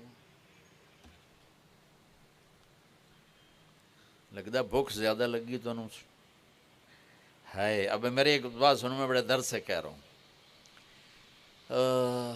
او بھائی، یہ لینڈ کروزر ہے، اس کی ڈائی اور کروڑوں اربوں روپے کی ہے، اور یہ مرسڈیز ہے، اس کی ڈائی کروڑوں اربوں روپے کی ہے، اور یہ رولز رائس ہے، اس کی تو اربوں خربوں میں ڈائی ہے، اس پر ہر وقت انسپیکشن کمپیوٹر لگے ہوئے ہیں کہ ذرہ برابر خراش نہ آئے۔ کائنات کا سب سے قیمتی پرزہ انسان ہے، اور کائنات کی سب سے قیمتی ڈائی عورت ہے، اور اسے نو ہی تباہ کر دیتا سسرالی معاشرے۔ جو بچی آتے ہی تانے سننا شروع کرے اور کسی طرف سے تعریف نہ سنے، کسی طرف سے وہ اپنی ہمدردی کا بول نہ سنے، تو ڈائی پر تو خراش نہیں آئی، شگاف پڑ گئے۔ اب جو اس میں چیز تیار ہو رہی ہے، انسان، وہ پیدائشی مریض ہوگا، وہ پیدائشی نفسیاتی کیس ہوگا۔ سب سے قیمتی ڈائی کو رول دیا جاتا۔ چند دن پہلے میں باہر نکلا گھر سے، تو ایک ماں بیٹی آئی تھیں، چھوٹی سی بچی کو، میرے خیال ہے 16-17 سال، ایک بچی اس کے ساتھ، مجھے دیکھتے ہی رونے لگی۔ یہ واقعات کی ایک لائن لگی ہوئی ہے، چونکہ ابھی چند دن پہلے ہو تو سنا رہا ہوں کہ مولانا صاحب صبح سے شام تک سب کی خدمت کرتی ہوں، اور یہ میری بچی رل گئی ہے، اس کو بھی نہیں دیکھ پاتی، اور جب کبھی تھک ہار کے کہہ دوں جی مجھ سے نہیں ہوتا تو پھر ایک گالیوں کا طوفان ہوتا. یہ ہر گھر کی کہانی. اللہ کے واسطے اپنے رشتوں کو جوڑو. پیسہ نہیں چاہیے، میٹھا بول چاہیے. خاوند کو عورت سے کوئی پیسہ نہیں چاہیے، عزت چاہیے، میٹھا بول چاہیے. بیوی کو خاوند سے کوئی سونا چاندی نہیں چاہیے، میٹھا بول چاہیے، محبت چاہیے. اولاد کو ماں باپ سے، ماں باپ کو اولاد سے محبت چاہیے. بہت ماں باپ کا دخل ہے آج کی اولاد کے نافرمان ہونے میں. زبردستی کرتے ہیں، ڈانٹ ڈپٹ کرتے ہیں. ایک یہ جو آ گیا اسکول سسٹم، 3 سال کی ان ماؤں سے کہہ رہا ہوں، 3 سال کے بچے کو اسکول بھیجتے ہوئے تمہیں رحم نہیں آتا؟ تو تمہارا فرما بردار کیسے بنے گا؟ وہ روتا ہو جاتا ہے، روتا ہو. 4 سال میں 3 سال میں اس کا دماغ بن رہا ہوتا ہے. جب اس پر ایک دم لوڈ ڈالا جاتا ہے، جیسے اس بلب اور یہ لائٹ کے پر لوڈ زیادہ آ جائے تو یہ پھٹ جائے گی. تو جب 3 سال کا بچہ اسکول جاتا ہے اور اس پر بوجھ پڑتا ہے، ماں کی جدائی کے لیے روتا ہے. میں تو 11 سال کا میرے والدین نے مجھے بھیج دیا 60s میں سینٹرل ماڈل اسکول اور سینٹ اینتھنی لاہور کے عالی شان اسکول تھے. ان دونوں میں ہمیشہ مقابلہ رہتا تھا. میں 11 سال کا تھا اور میں رضائی میں ہاسٹل میں ڈال دیا. میں رضائی میں سر دے کے روتا رہتا تھا. 6ٹھی 7ویں 8ویں 3 سال میرے آنسو بہے. پھر میرا دل والدین کے لیے بند ہو گیا. پھر مرتے دم تک تبلیغ میں لگنے کے بعد میں نے ان کی خدمت کی، لیکن محبت میرے دل سے نکل گئی. میرا چھوٹا بھائی اپنی ماں پر ایسے قربان ہوتا تھا، لاڈ کرتا تھا، حالانکہ وہ باپ بن چکا تھا، ڈاکٹر. میں اپنی بیگم سے کہتا پتہ نہیں جیسے یہ طاہر میاں اپنی ماں سے لاڈ کرتا ہے، میرے دل میں یہ محبت نہیں اٹھتی. حالانکہ خدمت پوری، ادب پورا، احترام پورا، لیکن دل سے محبت. میرے ماں باپ نے خود ختم کی. جو وقت تھا میرا ماں باپ سے جڑنے کا وہ مجھے بھیج. کتنے مالدار لوگ ہیں بچوں کو انگلینڈ بھیجو، امریکہ بھیجو کہ وہاں اعلیٰ تعلیم لے کر آئیں. وہ تعلیم تو پتہ نہیں لیتے ہیں کہ نہیں لیتے، لیکن میرے بھائیو وہ بہت کچھ ضائع کر کے آتے. میں اسلام آباد سے کل آ رہا ہوں. ایک فیملی کینیڈا سے آئی تھی. جی ہمارا بیٹا ہمیں چھوڑ، ہم گئے تھے بچوں کو اعلیٰ تعلیم دلانے، ہمارا بیٹا ہمیں چھوڑ کے ہی چلا گیا. تو ہمارا اسکول سسٹم ہو کاروبار بن چکا ہے، ہمارے ہاسپٹل کاروبار بن چکے ہیں، ہماری عدالتیں کاروبار بن چکے ہیں. اس ملک کی تباہی کے لیے اتنا ہی کافی ہے جہاں انصاف بھی کاروبار ہو، جہاں مریض بھی کاروبار ہو، اور جہاں معصوم بچہ بھی کاروبار ہو. میرا نبی کہتا ہے 7 سال تک بچے کو نماز بھی نہ کہو تو کیا کرو؟ گود دو. یہ مائیں اس کو گود دیں، ریس منتقل ہوں کی محبت دیں. وہ روتا جاتا روتا آتا ہے. اور پھر جو آگے بیچاری ٹیچر ہے، یہ ماں 2 بچے نہیں سنبھال رہی، وہاں آگے کلاس میں 30 بچے ہیں، اور اس بیچاری کی تنخواہ بھی اتنی ہے کہ اس پر وہ روٹی نہیں کھا سکتی. تو وہ کیسے ان بچوں کی کیئر کرے گی؟ ایسی ایک لطیفہ ہے، ایک ٹیچر بچوں کو کہہ رہے بچوں بولو CUP سپ. وہ کہنے لگے مس CUP کپ ہوتا ہے. کہ نہیں، بولو CUP سپ. انہوں نے پھر کہا کہ نہیں مس CUP کپ ہوتا ہے. وہ کہنے لگی اتنی تھوڑی تنخواہ سپ ہی رہے گا، کپ نہیں بنتا. اتنی تھوڑی تنخواہیں ہیں.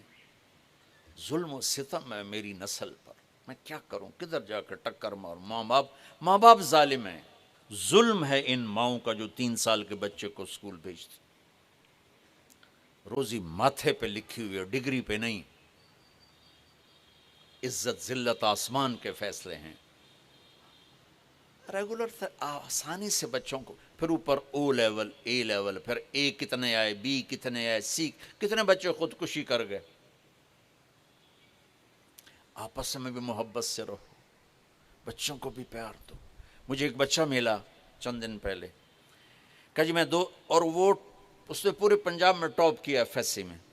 کہا جی میں 2 دفعہ خودکشی کی کوشش کر چکا ہوں. میں نے کہا تم نے تو ٹاپ کیا ہے، اور وہاں کنگ ایڈورڈ میڈیکل یونیورسٹی میں پڑھ رہا ہے. کہ جی میرے ماں باپ آپس میں اتنا لڑتے ہیں کہ میں نے دل برداشتہ ہو کر 2 دفعہ گولیاں کھائیں. لیکن دونوں دفعہ میرا معدہ واش کیا گیا، اللہ نے مجھے بچا لیا۔ ماں باپ کی آپس کی لڑائی اولاد کو اس طرح تباہ کر دیتی ہے، اور اولاد پر زبردستی کا دباؤ۔ ابھی آج یہ کال مجھے دبئی سے آئی کہ جی وہ میرے والد کے چھوٹے بھائی نے کہا میری شادی وہاں کر دو، تو میرے والد نے کہا تو گھروں نکل جا، اس کو گھر سے نکال دیا ہے۔ اور میں بھی ایک جگہ شادی کرنا چاہتا ہوں اور میرے باپ کو پتہ چل گیا تو مجھے بھی گھر سے نکال دے گا۔ اولاد کو پیار دو، محبت دو، رشتوں کو پیار دو، محبت دو، اور رشتوں میں فرق، ماں باپ کے لیے بیوی کو ذلیل نہ کرو، بیوی کے لیے ماں باپ کو ذلیل نہ کرو۔ اولاد پر ایسا پریشر مت ڈالو کہ وہ دل میں آپ سے دور ہو جائیں، انہیں اپنے سے دور نہ کرو، انہیں اللہ کے واسطے ٹائم دو، ٹائم دو۔ اس موبائل نے اولاد سے ماں چھین لی ہے، باپ چھین لیا ہے۔ گھر میں آ کر ماں بھی لگی ہوئی ہے یوٹیوب پر اور باپ بھی لگا ہوا ہے، اور بچہ ادھر سے آتا ہے تو ڈانٹ پڑتی، ادھر سے آتا ہے تو ڈانٹ پڑتی۔ ابھی ڈرامہ کی قسط مکمل نہیں ہوئی۔ آپ کی سب سے بڑی دولت آپ کی اولاد ہے۔ اللہ کے واسطے میں یہ نہیں کر رہا ہوں کہ یوٹیوب نہ دیکھو، ایک ضرورت کی چیز ہے، لیکن اللہ کے واسطے جب آپ بچوں کے ساتھ بیٹھو ہر چیز آف کر دو۔ اب گھر تشریف لائیں، موبائل فون آف کر دیں۔ اب آپ کے کاروبار کا ٹائم نہیں، اب یہ ٹائم آپ کے گھر والوں کا ہے، آپ کے بچوں کا ہے، آپ کی بیوی کا ہے۔ آپ کی بیوی آپ سے بات کر رہی ہوتی ہے، ایک دم گھنٹی بجتی ہے، آپ اس کو چھوڑ کے فون پہ چلے جاتے ہیں۔ یہ عزت نفس کو تباہ کر دینے والی چیز۔ خاوند بات کر رہا ہے، بیوی فون کان سے لگا لیتی، یہ عزت نفس کو توڑ دینے والی چیز ہے۔ بچہ آ کے بات کرتا ہے، ماں موبائل کو دیکھتے کہ بولو سن دی پئیاں بھو کی بھوکنائی، اولاد برباد ہو جاتی۔ ہائے، آپ کو میرے اپنے نبی کی دو چیزیں بتاتا۔ جب میرے نبی کو اچھا بڑی بڑی سرکار میں نے پتہ ہی نہیں، یہ نہیں مجھے کہے گا نا مولانا تو بس میں اتنا ہی کروں گا۔ جی فرماؤ۔ اپنے نبی کے اخلاق دیکھنا۔ نہیں مجھے کہتا بھائی جان جی بولو۔ جب میرے نبی کو کوئی بولا تھا یا رسول اللہ، آپ بھی دیکھیں آپ بھی دیکھیں، وہ ایسے نہیں کرتے، وہ ایسے کرتے تھے۔ کیا کہنا، پورا چہرہ دیتے تھے، پوری چھاتی دیتے تھے۔ ادھر سے کوئی بولا تھا یا رسول اللہ تو آپ پورا فل اس کو توجہ دیتے تھے۔ توجہ فرمائیں نہیں، آپ کہتے ہیں بھائی توجہ کرو، بھائی توجہ کرو۔ توجہ کا مطلب ہوتا ہے چہرہ ابو تھا میرے آلکار۔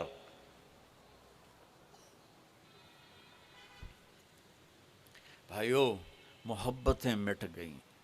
مجھے 20 سال ہو گئے یہ پیغام سناتے ہوئے۔ اللہ کی قسم اگر دلوں میں نفرت ہوگی، نہ نماز کام آئے گی، نہ روزہ کام آئے گا، نہ حج کام آئے گا، نہ زکوٰۃ کام آئے گی، نہ یہ دیگیں چڑھانا کام آئے گا۔ اگر دل صاف نہیں تو ہر شے برباد ہو جائے گی۔ دل صاف کرو، کمرہ صاف ستھرا ہو نا تو ایک چیئر پڑی ہوئی بھی خوبصورت نظر آتی ہے، اور کمرہ گندا ہو تو سونے کا تاروں کا قالین بچھا دو تو وہ بھی گندا ہو جائے گا۔ صاف دل کے ساتھ تھوڑی سی بھی بندگی کرو گے تو اللہ کو خوبصورت نظر آئے گی۔ غلیظ گندے دل کے ساتھ اگر کرو گے تو کیا اس میں خوبصورتی نظر آئے گی۔ اب بھائی اپنی نظریں کی حفاظت کرو۔ کیا مطلب بھائی کوئی مرد کسی غیر عورت کو نہ دیکھے، کوئی عورت کسی غیر مرد کو نہ دیکھے۔ یہ نظروں کی حفاظت کا چھوٹا سا جز ہے، چھوٹا سا۔ سب سے بڑی بد نظری ہے عیب دیکھ۔ میں نعیم کے عیب تلاش کرتا ہوں، نعیم میرے عیب تلاش کرتا رہے، یہ سب سے بڑی بد نظری ہے۔ یہ آنکھوں کا پردہ اٹھ جائے نا اور جھکے نہیں تو یہ آنکھیں برباد ہو جاتی ہیں، گندگی پڑھ کے۔ جو لوگوں کے عیب دیکھتا ہے یا دیکھتی ہے اور ہر وقت خوبیوں میں بھی کمیاں دیکھتے رہتے ہیں تو ان کے دل کی آنکھیں برباد ہو جاتی، اندھے ہو جاتے۔ میں عرصے سے ایک پیغام سنا رہا ہوں، آؤ بھائی فرقہ واریت سے باہر آ جاؤ، تمہارا جو فرقہ ہے تمہیں مبارک ہو، پر مسلمان بن کے چلو۔ تمہارا جو مسلک ہے اس پہ چلو، پر اللہ کے واسطے امت بن کے چلو۔ ماں کو پیار دو۔ انسان سب سے زیادہ محبت کا بھوکا ہے، سب سے زیادہ۔ دنیا کی سب سے بڑی ڈیمانڈ 7 ارب انسانوں کی عادات الگ، خواہشات الگ، ضروریات الگ، لیکن 7 ارب انسانوں کی ایک ڈیمانڈ مشترک ہے، یہ عورتوں یا مردوں، کہ مجھے محبت ملے، مجھے عزت ملے، مجھے محبت ملے، مجھے عزت ملے۔ بھائیو، اپنے رمضان کو اگر قیمتی بنانا ہے تو یہ میری آخری نصیحت صرف رمضان کے لیے نہیں ہے، پوری زندگی کے لیے دلوں کو صاف کرنا، دل کو صاف کر۔ ایک حدیث سنا تو میرے نبی نے فرمایا، میرے بیٹے انس، میری ایک بہت بڑی سنت ہے، یہ بہت بڑی کا لفظ داڑھی پہ نہیں کہا، پگڑی پہ نہیں کہا، میرے بیٹے انس میری ایک بہت بڑی سنت ہے، اگر تو اس پہ عمل کر گیا تو تو جنت میں میرا ساتھی ہو جائے گا۔ وہ یہ ہے کہ صبح شام اپنے دل کو سب کی نفرت سے پاک کر دو، سب کی نفرت سے پاک کر دو۔ لوگ زیادتی کریں گے، عورتیں عورتوں پر زیادتی کریں گی، مرد مردوں پہ زیادتی کریں گے، اللہ کے لیے معاف کر دو، اللہ کے لیے معاف کر دو، اللہ کے لیے معاف کر دو، تو آپ دیکھو گے آپ کی زندگی دنیا میں جنت بن جائے۔ سب سے حسن سلوک ڈیمانڈ ہے، اور خاص طور پر آپ ان سے نوکرانیوں سے، نوکروں سے ہمارے ماحول میں بہت بدتمیزی ہوتی، چلو دروازہ کھول، چلو چائے لے کے آ۔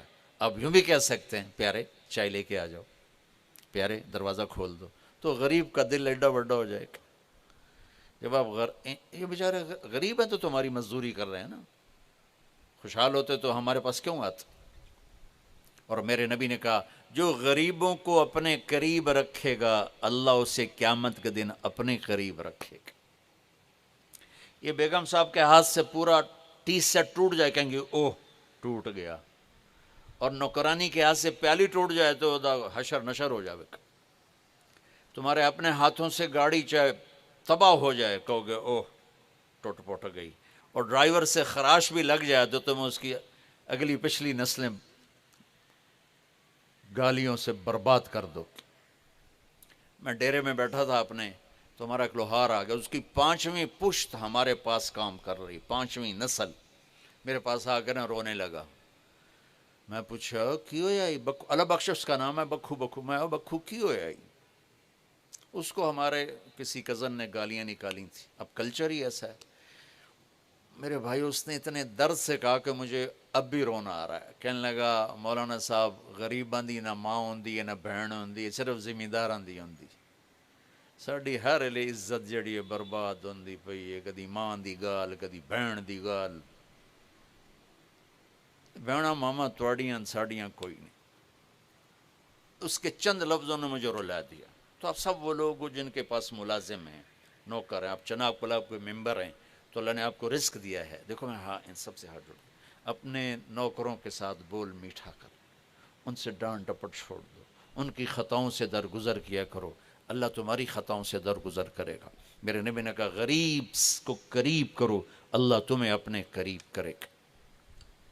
ہمارا یہ ٹھیک ہے، ہمارے نوکر ملازم بھی بددیانتی کرتے ہیں، میرے نبی نے کہا اپنے ملازم کو مارنا نہیں، پیٹنا نہیں، گالی گلوچ نہ دینا، اگر تمہارا کام صحیح نہیں کرتا فارغ کر دو، فارغ کرنا کوئی ظلم نہیں۔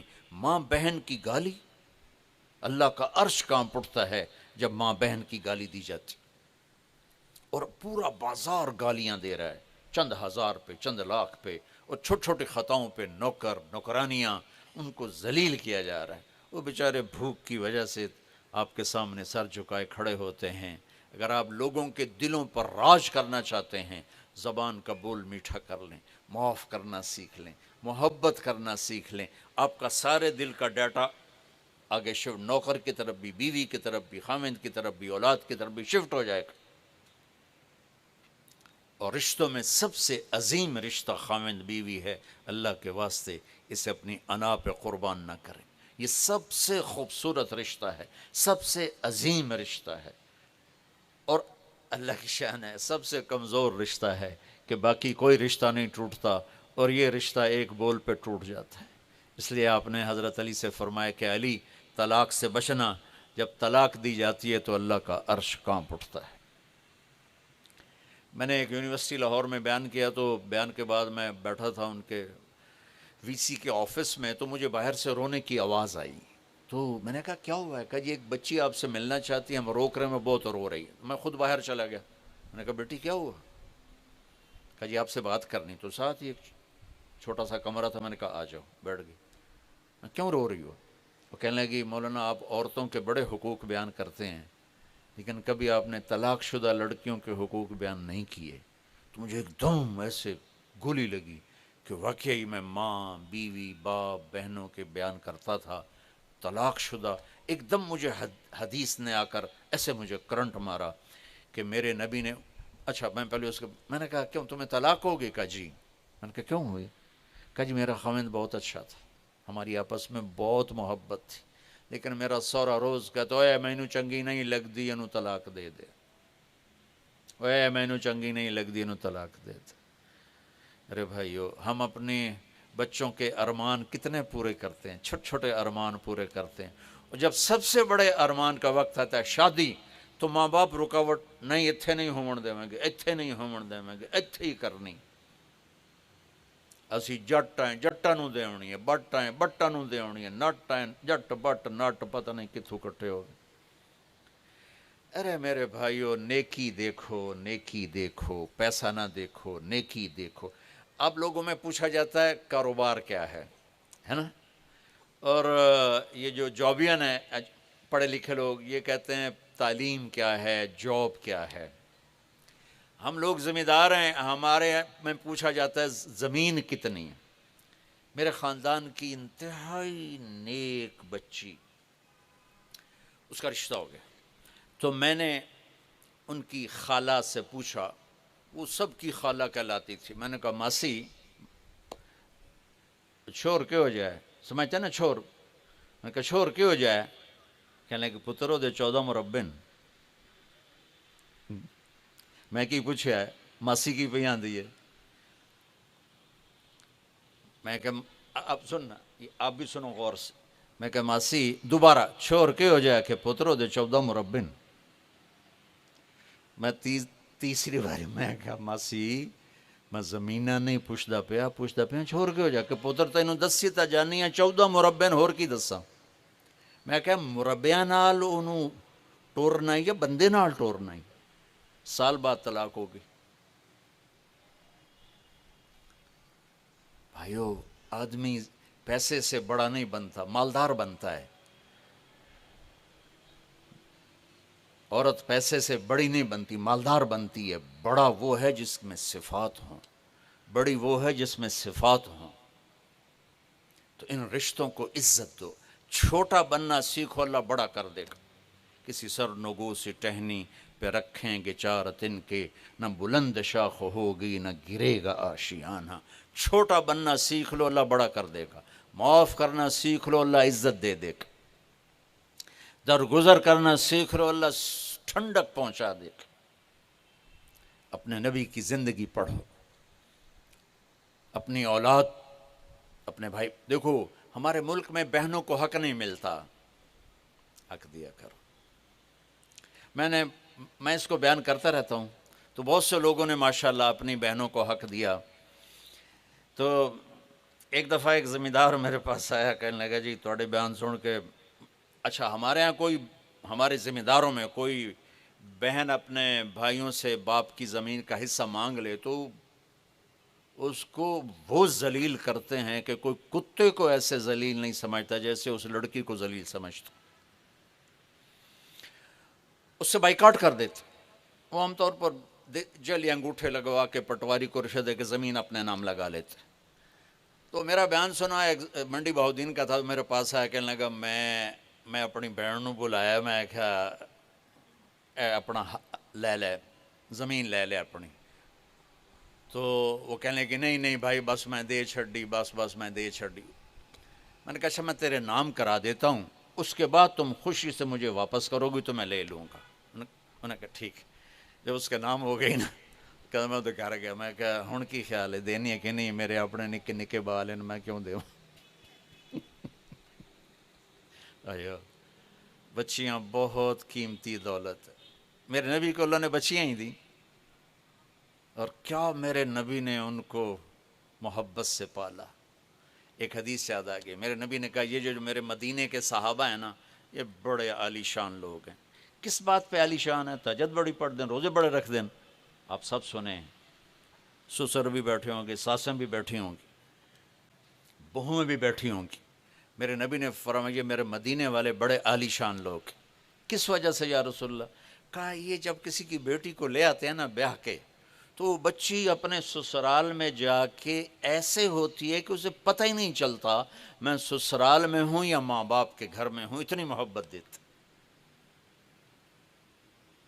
اللہ کے واسطے اپنی معاشرت کو ٹھیک کرو، زبان کے بول محبت سے بھر لو، ان کو شہد لگا لو، گالیاں طعنے طنز نکال دو اللہ کے واسطے۔ میں آپ کو نہیں کہتا ہوں اتنے نفل پڑھو، اتنے تہجد پڑھو، اتنے نفلی روزے رکھو، اتنے حج عمرے کرو۔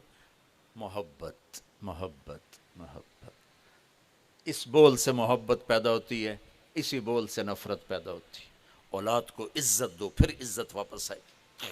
یہ میرے نبی کا گھر، اور یہاں یہ ہماری بہن بیٹھی ہیں، یہاں میرے نبی کی بیٹی کا گھر حضرت فاطمہ، 4 قدم دا فاصلہ ہے۔ آنا جانا کبھی کبھی نہیں، ہر روز یا دوسرے دن تیسرے دن۔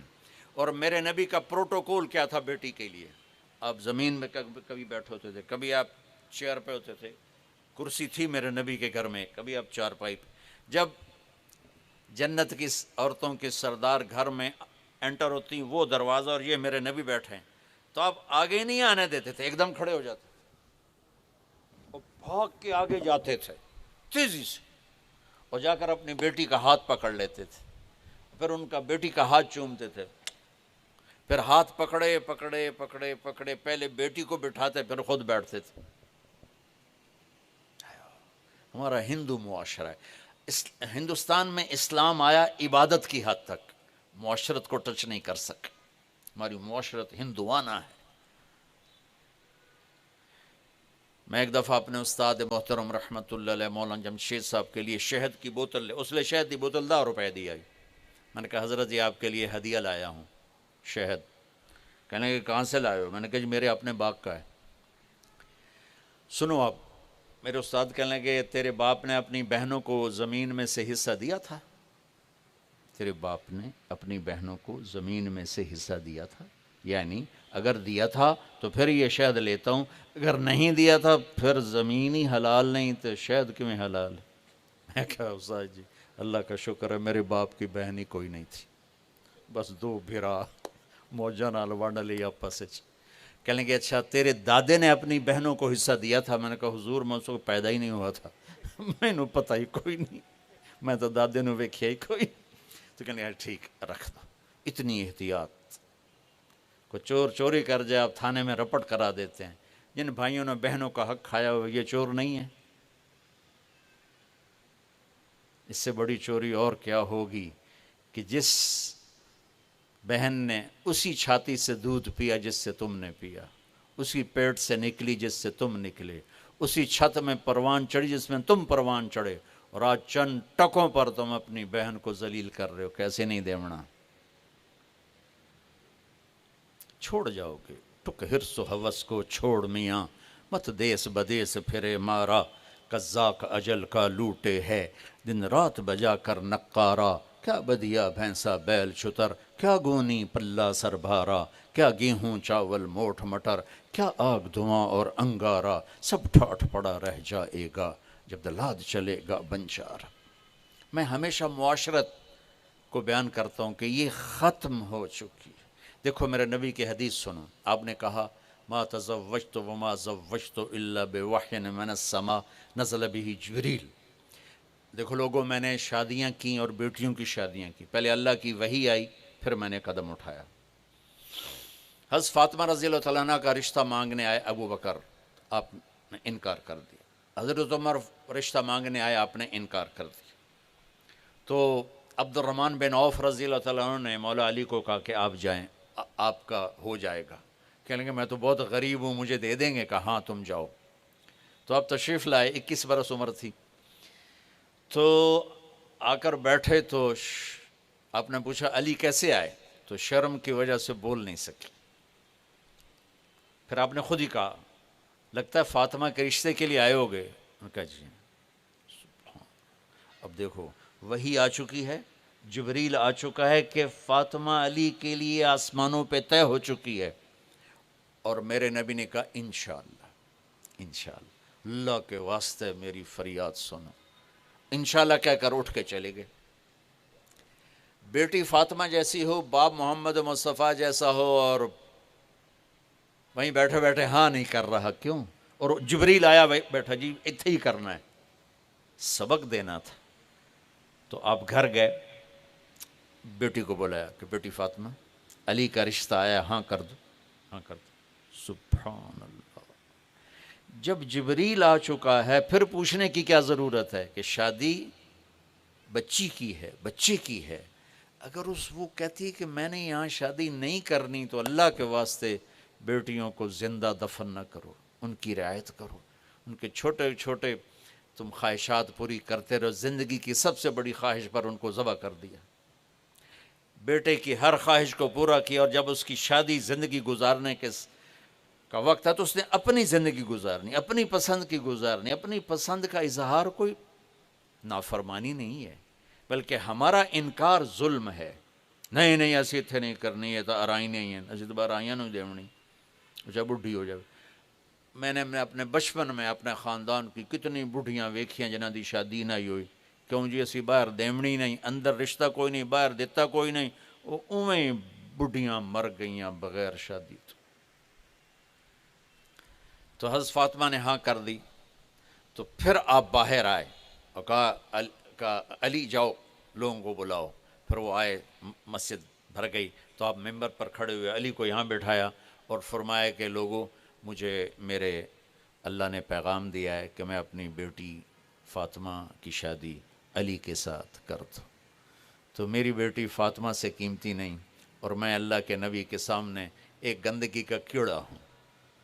تو جب میرا نبی عظیم الشان ہو کر قاب قوسین او ادنا ہو کر بیٹی سے پوچھ رہا ہے، تو یہ سبق دے رہا ہے طارق جمیل کو، نعیم کو، آپ کو، ان کو، کہ پوچھنا کیوں ہے شرط؟ پوچھتے نہیں جا کے بچی قبول نہیں کرواتے؟ اگر وہ کہہ دے نہیں تو نکاح نہیں ہو سکتا۔ تو جس نے قبول کرنا ہے وہ کہتی میں یہاں نہیں کرنا چاہتا، نہیں ایتھے ہی کریں گے، ایتھے ہی کریں گے۔ قبول کا مطلب ہے میں نے اس سے ساری زندگی کے لیے ہر کمی اور خوبی کے ساتھ قبول کر لیا۔ یہ لفظ اتنا ضروری ہے کہ اس کے بغیر نکاح نہیں ہوتا۔ جی اس سے بھی نہیں ہوتا، اس سے بھی نہیں ہوتا، میں نے قبول کیا، یہ کہنا پڑتا ہے۔ ہمارے گاؤں میں، ہمارے نہیں یعنی ہمارے دوست کے گاؤں میں ایک بچہ تھا، وہ کلینڈر لگ گیا بسوں میں، چھوٹی عمر میں بس صاف کی تھی، ٹائر صاف کیتے، ڈرائیور نو چاہ پیوائی، مٹھیاں بھریاں، زندگی جوان ہویا۔ اب وہ جو کنڈکٹر ہوتے ہیں وہ بسوں کو ریورس کراتے ہیں، اور آگے جب رش ہوتا ہے تو کہتے ہیں استاد جی کٹ لو، استاد جی آن دیو، استاد جی جان دیو، یہ ایک محاورہ بن جاتا ہے ان کا۔ اس کی شادی ہو رہی تھی، مولوی صاحب پوچھا فلانے دی دید ہے اتنا ماہر تے تیرے نکاح دے تو قبول کیتا؟ آندا جی آن دیو۔ اس کا بھائی پاس بیٹھا تھا، اس کو یوں کیا، آندا جی جان دیو۔ ان کا آن دیو جان دیو دا کام نہیں ہے، آنکھ میں قبول کیتا۔ بھائیو اپنے بچوں پہ رحم کرو، اپنی بچیوں پہ رحم کرو، ان کی رعایت کرو، ان کا خیال کرو، ان کی پسند ناپسند کا خیال کرو، تمہارے غلام بن جائیں گے۔ تمہارا سب سے بڑا سرمایہ تمہاری اولاد ہے۔ اگر انہیں آپ چاہتے ہو کہ آپ کے مرنے کے بعد بھی آپ کی قبروں پہ جایا کریں تو انہیں محبت دے کے جاؤ، انہیں پریشرائز کر کے مت جاؤ۔ تو دلوں سے تمہارے نوکر جھولیاں اٹھا اٹھا کے تمہیں دعائیں دیں گے، اگر ان کو تھوڑی سی محبت۔ غریب دا تا دل ویسے ہی بڑا کمزور جہا ہوندا ہے، ایک میٹھا بول دے تو قربان ہو جاتا۔ تو بھائیو میری بہنوں، اپنے رمضان کو اور پوری زندگی کو قیمتی بناؤ، اس دل کو محبت سے بھر دو۔ اللہ کا فضل سنا رہا ہوں، دنیا کے 7 ارب انسان ہیں، میرے دل میں کسی کی نفرت نہیں، میری صرف تعریف نہیں ہوتی، مجھے گالیاں بھی پڑتی ہیں، مجھے کافر بھی کہتے ہیں، مجھے زندیق اپنی ہمارے مسلک کے ایک بڑے علامہ صاحب نے کہا وہ تو زندیق ہے، لیکن اللہ کی قسم میرا دل سب سے صاف ہے۔ یہ نہیں کہ مجھے تکلیف نہیں ہوتی، میں رات کو جب لیٹتا ہوں میں کہتا ہوں یا اللہ میں نے اپنے دل کو سب سے صاف کیا۔ یہ جو مستورات بیٹھی ہیں، اب صبح روزانہ پہلا کام کرواتی ہیں گھر کی صفائی، جھاڑو۔ تسی کل تب جھاڑو دلوایا، اج کیوں جھاڑو؟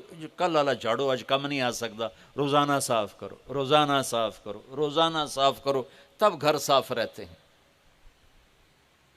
تو بھائیو دل میں بھی جالے لگتے ہیں، یہ ایک دفعہ صاف کرنے سے نہیں ہوتا، مرتے دم تک اسے صاف کرتے رہو کرتے رہو کرتے رہو، تو اللہ کی قسم بڑے بڑے اولیاء آپ کی گرد کو نہیں پا سکیں گے، چونکہ یہ آپ لوگ رب سرمایہ والے ہو، تو ایک میں ایسا سرمایہ آپ کو بتا رہا ہوں کہ میرے رب کی قسم بڑے بڑے اولیاء ابدال بھی آپ کے قریب نہیں پہنچ سکیں گے کہ دل کو نفرتوں سے پاک کر دو۔ جس نے زیادتی کی ہے جاتے نو معاف کیت، جس نے ظلم کیا ہے جاتے نو معاف کیت، جس نے برائی چاہی ہے اچھائی چاہو، تو پھر آپ دیکھنا آپ کتنی ایک پاور بنتے ہیں، کتنی طاقت بنتے ہیں۔ تو میں یہ آخری میرا پیغام ہے کہ آؤ ہم امت بن کے رہیں، محبت سے چلیں، ایک دوسرے کو عزت دیں، رشتوں کی قدر کریں، اولاد پہ ایسا پریشر نہ ڈالیں کہ وہ ان کے اندر میں نفرت پیدا ہو جائے، بیوی کو ایسا ذلیل نہ کریں کہ وہ الگ بیٹھ کے آنسو بہائے، بیوی خامند کے ساتھ ایسی بدتمیزی نہ کرے کہ وہ مر جانے کی تمنا کرے، ماں باپ سسرال ساس سسر بہو پہ ایسا پریشر نہ ڈالیں کہ اس بیچاری کی زندگی اجیرن ہو جائے، ماں باپ بیٹی کی شادی کرنے کے بعد اسے خامند کے حوالے کریں، پیچھے سے ڈکٹیشن نہ دیں، ورنہ اپنی بیٹی کا گھر، کتنے بچیوں کے گھر برباد ہو گئے کہ وہ نادان ماں باپ کو کی سنتی رہیں، خامند کی سنی نہیں، گھر ٹوٹ گیا۔ شادی کے بعد سب سے بڑا حق لڑکی پہ خامند کا ہوتا، اس کا حق ہے، باقی کوئی حق اس پر نہیں ہے، نہ ماں، نہ خامند کے ماں کا، نہ باپ کا، نہ بہن کا، نہ بھائی کا۔ لیکن یہاں تو ایک ظلم و ستم ہے۔ اللہ تعالیٰ نے مجھے ایک اچھے گھر میں پیدا کی، خاندانی لحاظ سے بھی اور دنیاوی لحاظ سے بھی، گھر میں نوکر نوکرانیاں بھرے ہوئے اللہ کے فضل و احسان سے۔ میری شادی ہو گئی، ٹھیک، شادی تے فیصلہ آباد ہوئی، اب میری بیوی شہر دی، میں جانگلی دیہاتی اردو ملتان۔ کلچر بتا رہا ہوں، میری ماں ساری زندگی شوق سے چولہے پہ گئی تو گئی، ورنہ نوکر ہوتے تھے، نوکرانی ہوتی تھیں۔ ابھی میری بیوی کا آئے ہوئے 1 مہینہ نہیں ہوا تھا تو گھر دیاں ماسیاں پھپھیاں دادیاں کٹھیاں ہو گئیاں، مشورہ گل ہو رہی۔ میں نے پہلے آپ کو اپنا کلچر فخر کی وجہ سے نہیں سنایا، یہ اگلی بات میری وزنی ہو جائے اس لیے سنایا ہے کہ اللہ تعالیٰ نے وسعت دیا، اور گھر میں نوکر نوکرانی، اور میری بیوی آئے ہوئے اس کی عمر 16 سال، اور وہ ہماری زبان بھی نہیں جانتی تھی، وہ بیچاری ایسے پاگل بن کے بیٹھی رہتی تھی، ارڑیوں میں پریڑیوں میں، ایک ہی ہوندہ ہے ارڑیوں میں پریڑیوں میں۔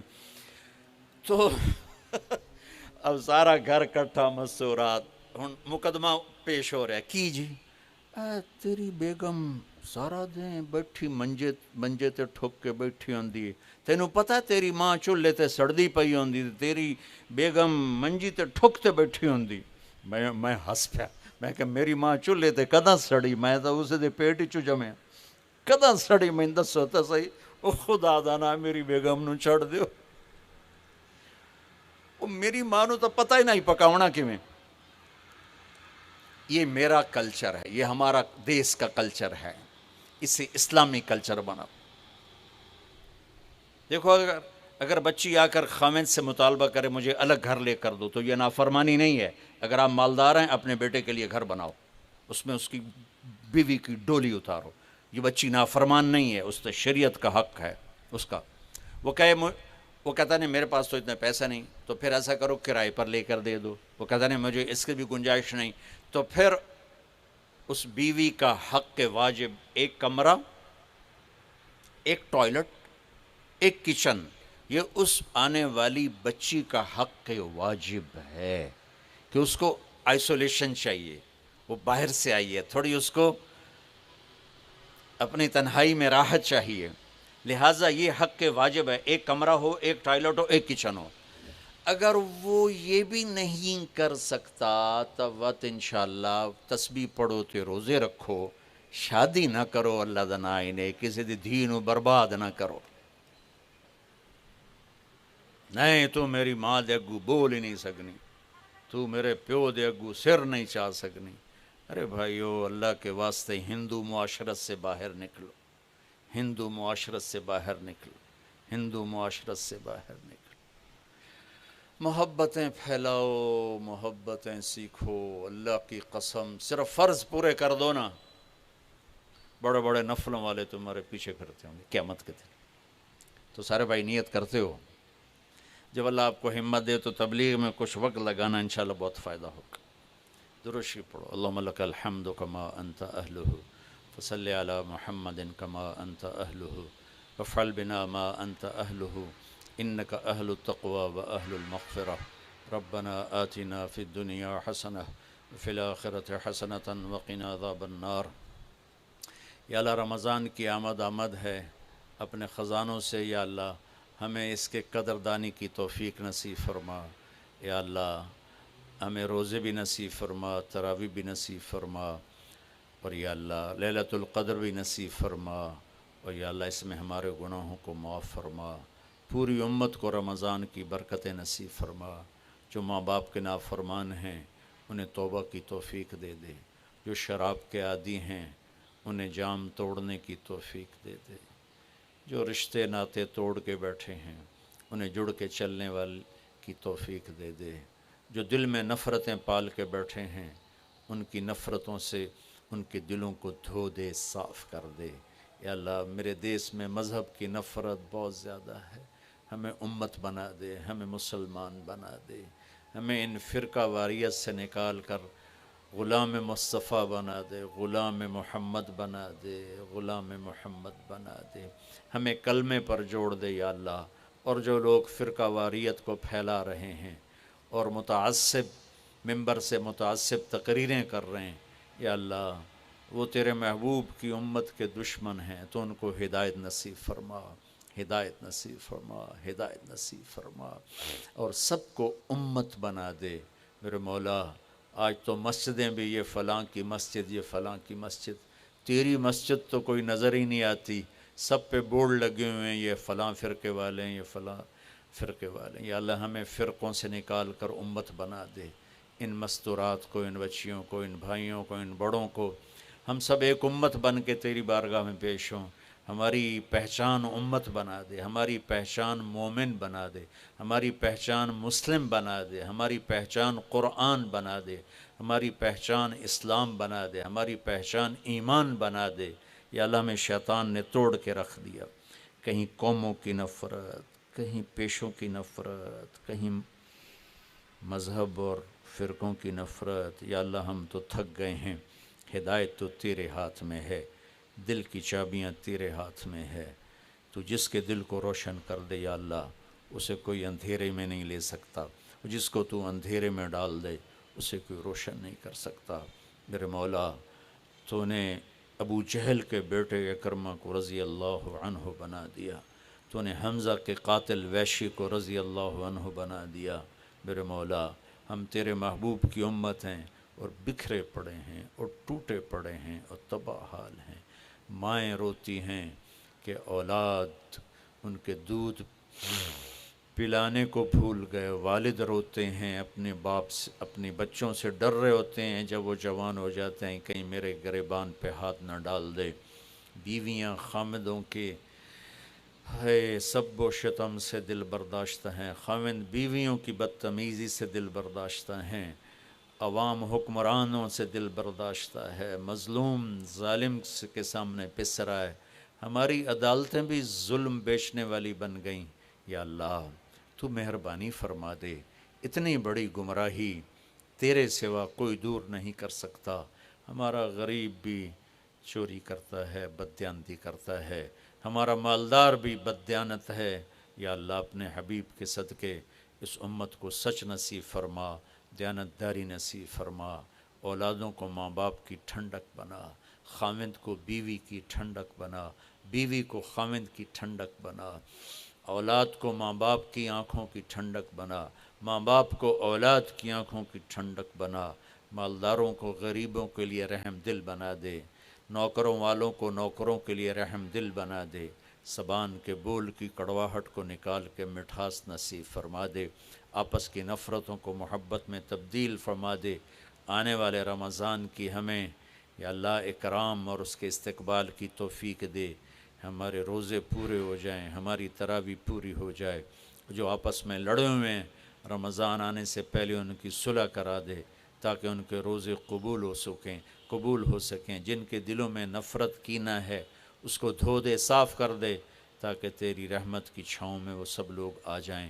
یا اللہ یہ سارے آنے والے بھائی بہن، یہ سب یا اللہ وسعت کشادہ لوگ ہیں لیکن تیری بات کے لیے اتنے جمع ہوئے ہیں، تو ان کو اپنے خزانوں سے جزائے خیر نصیب فرما، ان کو اپنے خزانوں سے جزائے خیر نصیب فرما، انہیں ان کی اولادوں کو آباد شاداب نہال فرما، کوئی کسی قسم کی پریشانی میں ہے تو اسے دور فرما، جو بیمار ہو گئے ہیں انہیں اپنے خزانوں سے صحت کاملہ نصیب فرما، جن کے بچے بچیوں کے رشتے نہیں ہو رہے ان کے غیب سے بہتر رشتے مقدر فرما، جو سود میں پھنس گئے انہیں اس سے نکال لے، جو قرضوں میں جکڑے گئے انہیں اس سے نکال لے، اور یا اللہ جو ہمارے عزیز مر کے تیرے پاس آ گئے ان کی قبروں کو ٹھنڈا فرما دے، روشن فرما دے، اور یا اللہ جب ہمارے جانے کا وقت آئے تو ایمان کی سلامتی صحت عافیت کے ساتھ ہماری واپسی مقدر فرما، یا اللہ ہمیں دکھ دردوں والی موت سے بچا،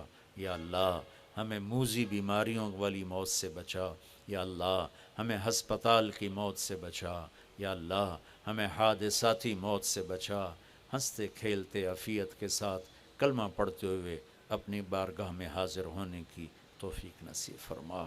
ان تمام دوستوں کو جنہوں نے اس ساری محفل کا انتظام کیا ہے اپنے خزانوں سے بہترین جزا عطا فرما، یہ جو کیمرہ والے آئے ہیں، یہ جو ٹی وی والے آئے ہیں، یہ جو سپیکر والے ہیں، ان کو بھی یا اللہ اپنے خزانوں سے دنیا اور آخرت کی ہر خیر نصیب فرما، جو باہر چوکیدار پہرا دے رہے ہیں، جو یہاں پہرا دے رہے ہیں، جو کھانا بنا رہے ہیں مہمانوں کا، انہیں بھی آباد شاداب نہال فرما، اور اس جناب کلب کو یا اللہ لغویات سے بچا، اس سے خیر کا ذریعہ بنا، یہاں خیر کی محفلیں قائم فرما، شر کی محفلوں سے ان کو پاک فرما، اس کلب کو ایک مثالی کلب بنا دے جہاں سے دین پھیلے، ایسی ان کو ہمت اور توفیق نصیب فرما دے۔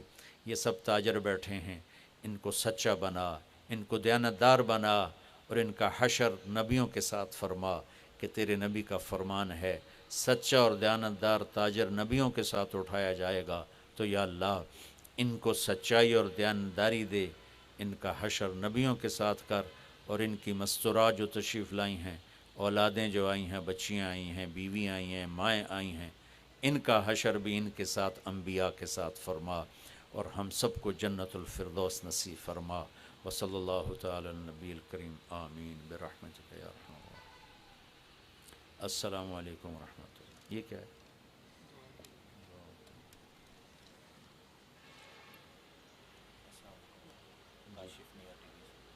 کاشف میں یا ٹی وی سے۔ اچھا اچھا اچھا اچھا اچھا۔